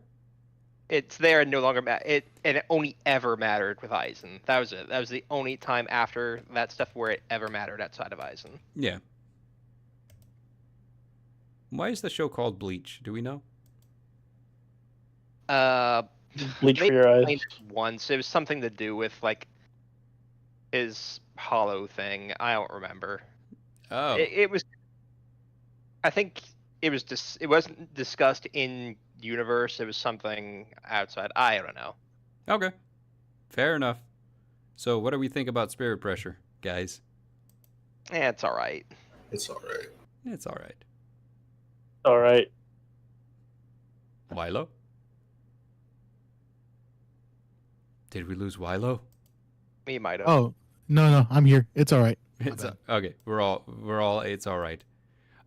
This one might be another one we skip. I don't know if you guys have ever seen JoJo Stands. Nope. Nope. I haven't seen it, but I've seen clips of it. So I've seen a bunch of like the different going overs about it. Mm-hmm. In fact, I know Blark's a big fan of stands. Oh, neat. So he's a stand for stands. I don't know about that, but I know he's heavily into it. So. Yeah. So I mean, like, it's my understanding that a stand is your manifestation. It's a manifestation of your willpower. Mm-hmm. Yeah. Mm-hmm. Like, so that's all I got from it, though. Like, that's literally all. I'm cool with skipping it though. Yeah, okay. So we're gonna skip stands. Titan forms. Attack on Titan. I've only seen season 1. Oh, well, spoilers. Yeah, so many spoilers. I haven't seen it. I'm on the last season. I haven't finished. And to be fair, I've only seen like season 1 of the abridged. Wow. Okay. In that case, yeah, this is gonna be really weird for you. I mean, I've seen it. I know it. Yeah. But, It's basically like a parasite that attached itself to the ancestor of all of the Eldian people. And as a result, like, her descendants gained like different Titan forms. And the Titan form will always be passed on to an Eldian person. However, they have to consume the spinal fluid of the person who last held that Titan. Otherwise, it's basically kind of like, it's the difference between like a Titan that's in control of themselves and a Titan who's just a Titan. It is like, were you injected with? Is that why there was Titans that could control themselves and transform back, and there was Titans that couldn't? Exactly. So basically, what it is like, if you become a Titan, which you do by being injected with something, I think is like with like the blood of the whatever, like, it transforms you into a Titan. So now you're just a mindless Titan. However, if in that Titan form you should so happen to consume the spinal fluid of one of the people carrying one of the named Titans, which I think there's 7, you become that Titan. So that's the reason why Aaron's able to control. Because he ate the person who had the attack Titan. Yeah. Oh. So, like, yeah, so, like, whoever. So technically, all those Titans were people once. Yes. Oh. Mm-hmm. And it's funny because I get peered with like my brother-in-law. He's like, "Dude, you need to watch Attack on Titan. You need to watch Attack on Titan." I'm like, It's really good. No, it's really good. I tried watching it. I just didn't like it. Yeah, and it's I think it's because it spoiled me so much. It's like because so many social media is really hard because it's like people post so much shit, and so I see what gets posted, and I'm like, oh, that's what happens, and then I get like, am I gonna waste all my time to watch it? You know what I mean? So it's just like it's a difficult show to recommend to people because it can get really intense. However, if you can stomach it, like, you will be on the edge of your seat for entire seasons. Oh, gore anime doesn't really bother me. It's not that. I'm not worried about that. It's not that. It's it's not, because that is a thing. Like, there's a lot of violence in it. That's fair. But like, it's not just that. It's you're constantly on the edge of danger. There's conspiracies. Like, there's like racism. You have to really pay attention, is what you're saying. No, I mean, like, it's kind of like, okay, the thing about, like, Attack on Titan is that, you know, like, there are things that are important, there are things that are not important, but, like, the writer is one of those that likes to connect all the dots. So, like, the story is very intricately woven. So, like, the ultimately why it's hard to recommend is because your main character is a hero until he isn't. Mm-hmm. Eventually he's not the good guy, and it's kind of hard to kind of like justify like the turn he takes. Does he go? You can go ahead and ruin it for me. Does he go full on? Oh yeah, villain. He goes full on apocalypse bringer villain. All right, nice. For full, like, do you care about full spoiler? I like I said, I don't know if I'll ever watch it, so you might as well. And people who are watching this stream right now, the villain protagonist succeeds, and the ending of the series is like 80% of the world's population is killed. Yeah. Damn. Yeah, by Aaron. So, you know, it's one of those situations where like he. But I'm guessing, does he have his reasons, or the fact is, was it like a? I mean, I kind of hear that Aaron. The reason was because he had like a Sasuke moment. He did. I mean? Yes, it's exactly what happened. He had a Sasuke moment, and then he went full bad. Damn. Yeah. Yeah, and it also did, like, it tried to do the what was that other anime where like the protagonist is like a terrorist to the government, but Lelouch of the Rebellion. Yes. Okay. One yeah. Piece.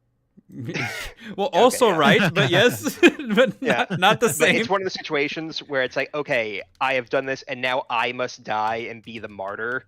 He's like, okay, I'm going to be Mega Hitler, and when the people who everyone hates stand up and help take me down, they will be kind of like, okay, they're forgiven, and this power is gone, and all the hatred is on me because I did this. Yeah, it's. But he also killed 80% of the world's population. So you can understand why this is difficult to kind of like recommend to someone, because it's like, look, has the series ended already?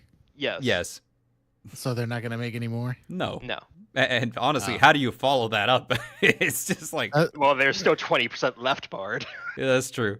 I guess. But like that's kind of what Attack on Titan is. And Titan forms, you know, by and large, it's just like you become a giant. The main Titans, like the ones descended from Ymir, are, what do you call it? Are a lot stronger. They have like specific things that they can do. Like Aaron's Attack Titan does exactly what the name says. The Cart Titan is quadrupedal and carries things on its back. The Jaw Titan can bite through anything, et cetera, et cetera. You know, like each one of them has their thing that they can do. But for the most part, they're just a big fleshy thing. A big fleshy mech, and if it takes enough damage, it falls apart. So, power-wise, what do you guys think about this? B? I'm gonna say it's mid. It's mid. It's pretty mid. You know, like. I never really watched Titan, so I'll just reserve judgment. Yeah, I'm also gonna say B, because they're all kind of, overall, they're all kind of the same power in the end. They're all like, hey, I'm big and giant and strong. Yeah. It is also that kind of My Hero thing where, like, the power system is also heavily, it's the core of the series. That's the point of the series, is the Titan stuff. Yeah. But it's just not as, none of the abilities are just really unique. It's all just, you're big. Yeah, you're a big thing, and the little people, you know, are scared of you. Yeah. It's nice and easy. So yeah, really mid. They look cool, so they got that going for them, which is nice. Except for the cart one, that one looks kind of stupid, but that's me. But let's see. This is an interesting one. Sanpak-to, the swords from Bleach. I actually really like this one. Same. The differences in the way that the powers manifest are really cool. So, like, wait, are the swords, because this is not something that I ever understood, they're unique to you because of the way your soul is or something? They're a part of your soul. Yeah, it's like whatever power is in your soul or something, that is, kind of what it is. Mm-hmm. Like it's tied to like who you are and whatever. It's like your power manifested into a sword with abilities. Okay. I guess that's why Ichigo's like what's it called, Sanpakuto or Sangetsu, but also his hollow form were always in his mind because he comes from two different types of lineages. Ichigo's a weird case. Oh, okay. So have you seen Thousand Year Blood War? I have not. Okay. Do you care about spoilers? No, by all means. Okay. So Zangetsu, the original Zanpakuto that Ichigo had, is actually who was it? Like his grandfather? No. I want to say on his mother's side, and Okay. he was actually a living person that manifested through his Quincy blood, and basically they pushed aside his original powers and manifested itself so that Zangetsu can try to guide Ichigo into being more for them, the Quincy's. But whenever he lost the power of his Bakuto in the war with the Quincy's, when they invaded the Sarate, and a bunch of them lost their Bankais, and Ichigo's sword broke. They went up to the Soul King area where they met the person who created the Zanpakutos, and that's how he ended up learning about his powers. He found out, oh wait, no, I have different parts of myself, and I need to go find out why. So he goes to talk to his father, and he finds out the origin of his birth, where he finds out his mother was a Quincy, and his father and his mother was fighting the original visor, who ends up getting sealed inside of his mother, who whenever she got pregnant with Ichigo, the monster moved from her to him, and that's how he basically became molded as a visor Quincy Soul Reaper. Ah. Wow, So whenever he found out about that, he was able to actually manifest his original Zanpakuto when he went back to the King area, the Zero area. That is extremely convoluted. Oh yeah, like the 1,000 Year Blood War is extremely convoluted. Yeah, like I said, Ichigo's a weird case. Yeah. Yeah. What was that? I was gonna say it was the reason that was how come he had all three powers: the power of Advisor, power of a Quincy, and the power of a Soul Reaper, because he had origins from all three. I can't help but feel like if Kubo was better at pacing, this would have actually been a really, really cool thing. But the main issue with Bleach was like you said, pacing. Like he would take so many hiatuses that the anime would get caught up, and then they just had to do filler. Yeah, I feel like if Bleach was paced like One Piece, this would have actually been fucking killer. But like it would have. Yeah. That said, as a power system, me personally, I think the idea of a weapon that's unique to you because it's a reflection of who you are is really, really cool. I like that. Yeah. No, I love the power. It's just Ichigo being the weird situation. The Zanpakuto power itself is awesome.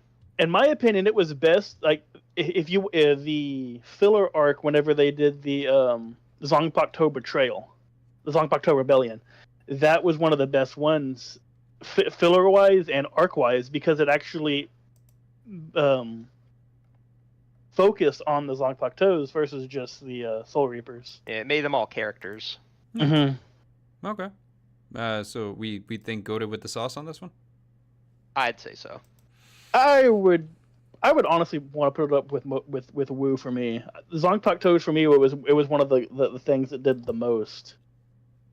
Okay. Like actually, it was an early one for me that was very versatile.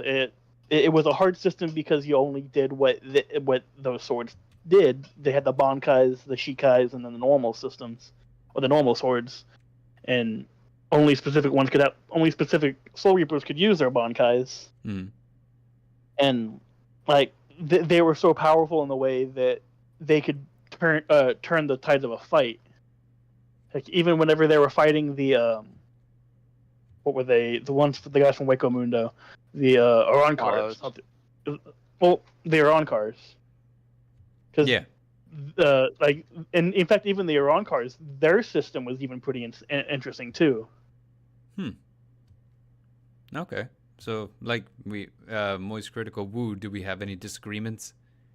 Nope. Nope. That's fine with me. Okay.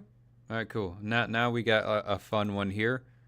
The heart of the cards. Dog water.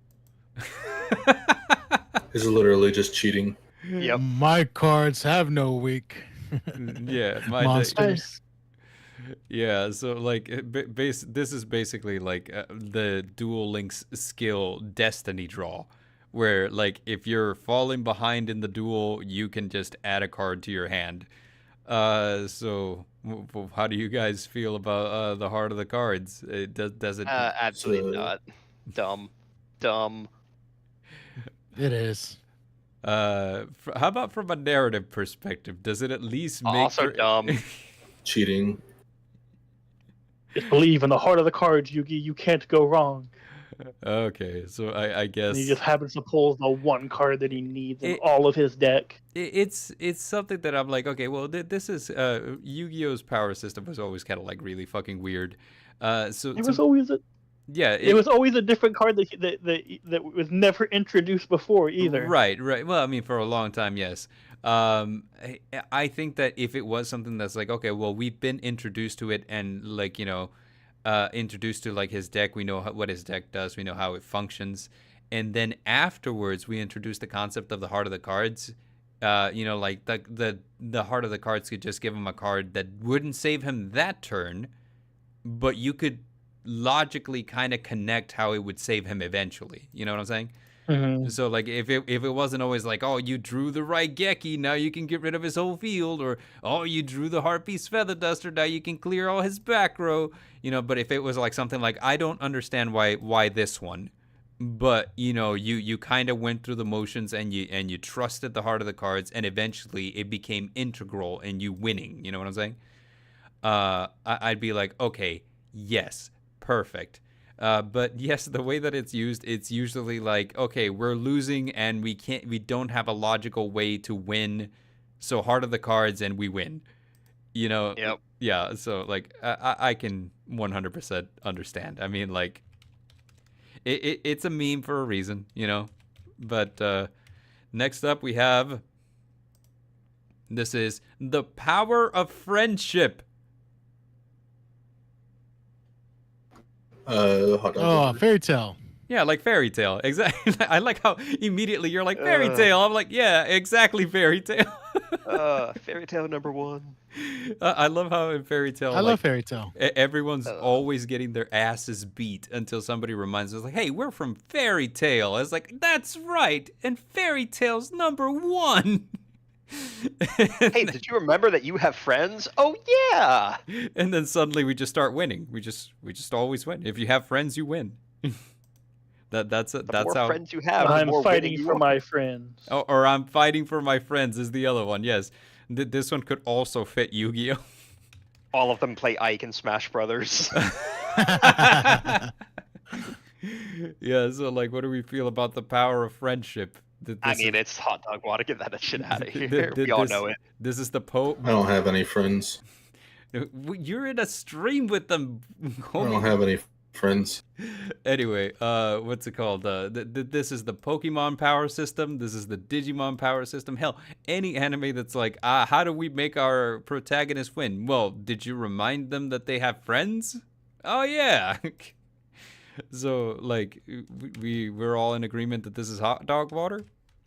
Mm-hmm. Okay. But please elaborate though. Like, I don't understand. Like, having friends is a good thing. Why? And it's not that not having friends is a good thing. It's that, you know, just using it as a power source is dumb. We're with you. Yes. Okay, fine. Power, friendship, hot dog water. Talk no jutsu. I am going to talk to my opponent until he decides to stop fighting me. In terms of power, it's obviously unbeatable, but it's also really dumb. God, like, It ruined the pain arc. That is where Naruto finally jumped the shark. It was already not great. That was the shark jump moment. Yeah, I agree. Oh crap! Sorry, my phone went off, and I'm like, But yeah, so like this is kind of a weird one because it's like, we're fighting a guy, and then you go up to the guy and like, have you considered not? And then they're like, yeah, okay. I feel like it'd be one thing if like any time they made an argument, it was an actually good argument, but it never is.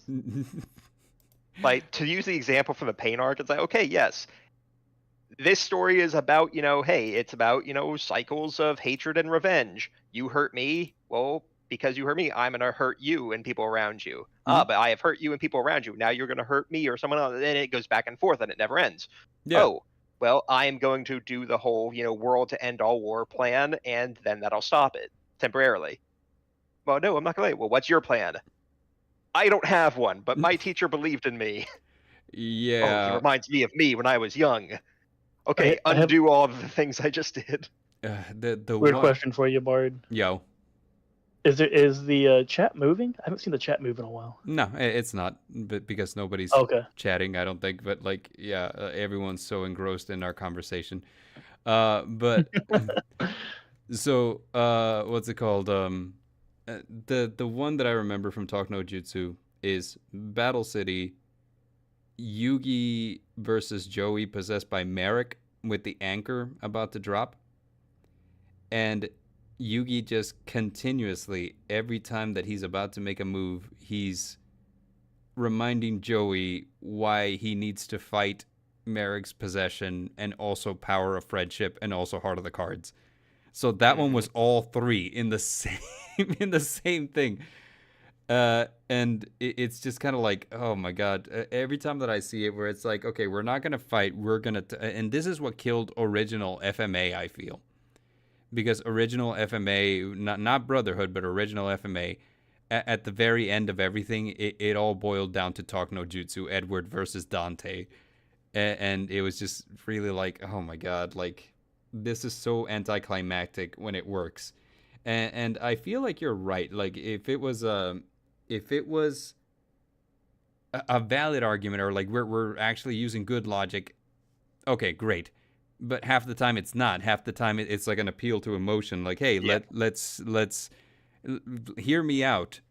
What you're doing is hurting me, and I don't like that. And it's like, no, you're right. Yeah, I should stop. But yeah, so that's Talk No Jutsu.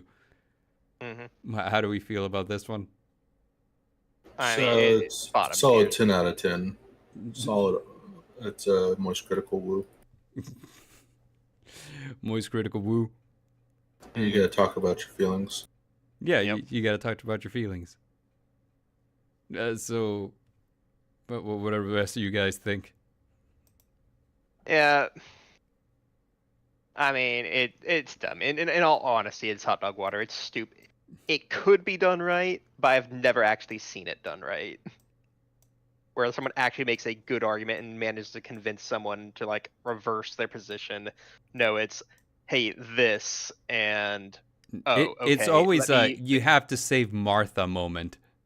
Yes. Oh god, it's all Martha's. It's all Martha's every time. Like, Pain's taking down the Leaf Village, and Naruto's like, you have to save Martha, and then he's like, oh no. Why did you say that name? Exactly. So, what do you guys think, Wilo, Helix? Talk No Jutsu? I mean, if you can talk your way out of a situation, why not? It's OP. Better than... Yeah, I mean... So this is sounds like this is a Moist Critical all around. How about you, Wilo? You like it when your characters talk? You're fighting it, Bard. But it gets boring after a while. You're getting Moist Critical all around. I start to remember Kingdom Hearts. You know, that 5-minute cutscene with Riku. That was the thing. So we have like 2 Moist Critical Woos. We have 2 hot dog waters. Let's go hot dog water. I mean, law of averages, middle of the road. Yeah, so that's don't fight it. Just go ahead. That's just actually a 2.6, so that would be. I mean, it's all right. No, 2.6 would be rounded up to a 3. Or you could round. Well, yeah, you could round. I guess fine. Dare just like ruining my maths.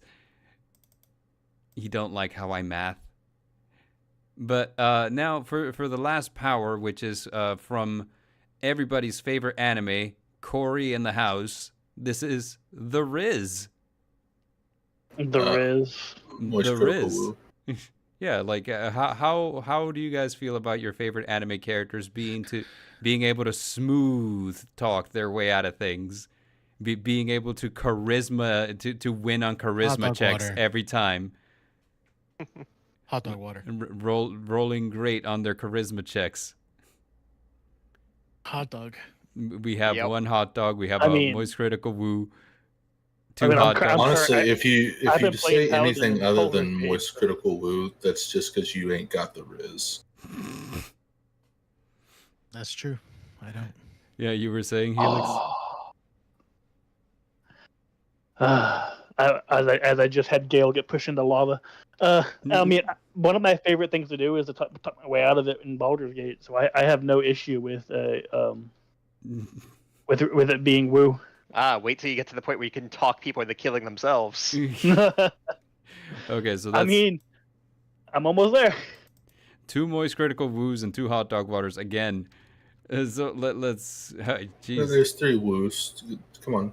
Where's the 3rd woo? Shut up, this word. I'm gonna be B, the force the average. Okay, so let's see. Again, 2 moist critical woos, which is Helix and Dare. B, which is Mordor. A hot dog water, which is Wilo. And then me, I would say probably, I mean, it's all right. So divided by 5, that is a solid goated with the sauce. Mm-hmm. So there we have it. We have 3 powers that we couldn't categorize because none of us are familiar enough with what's happening.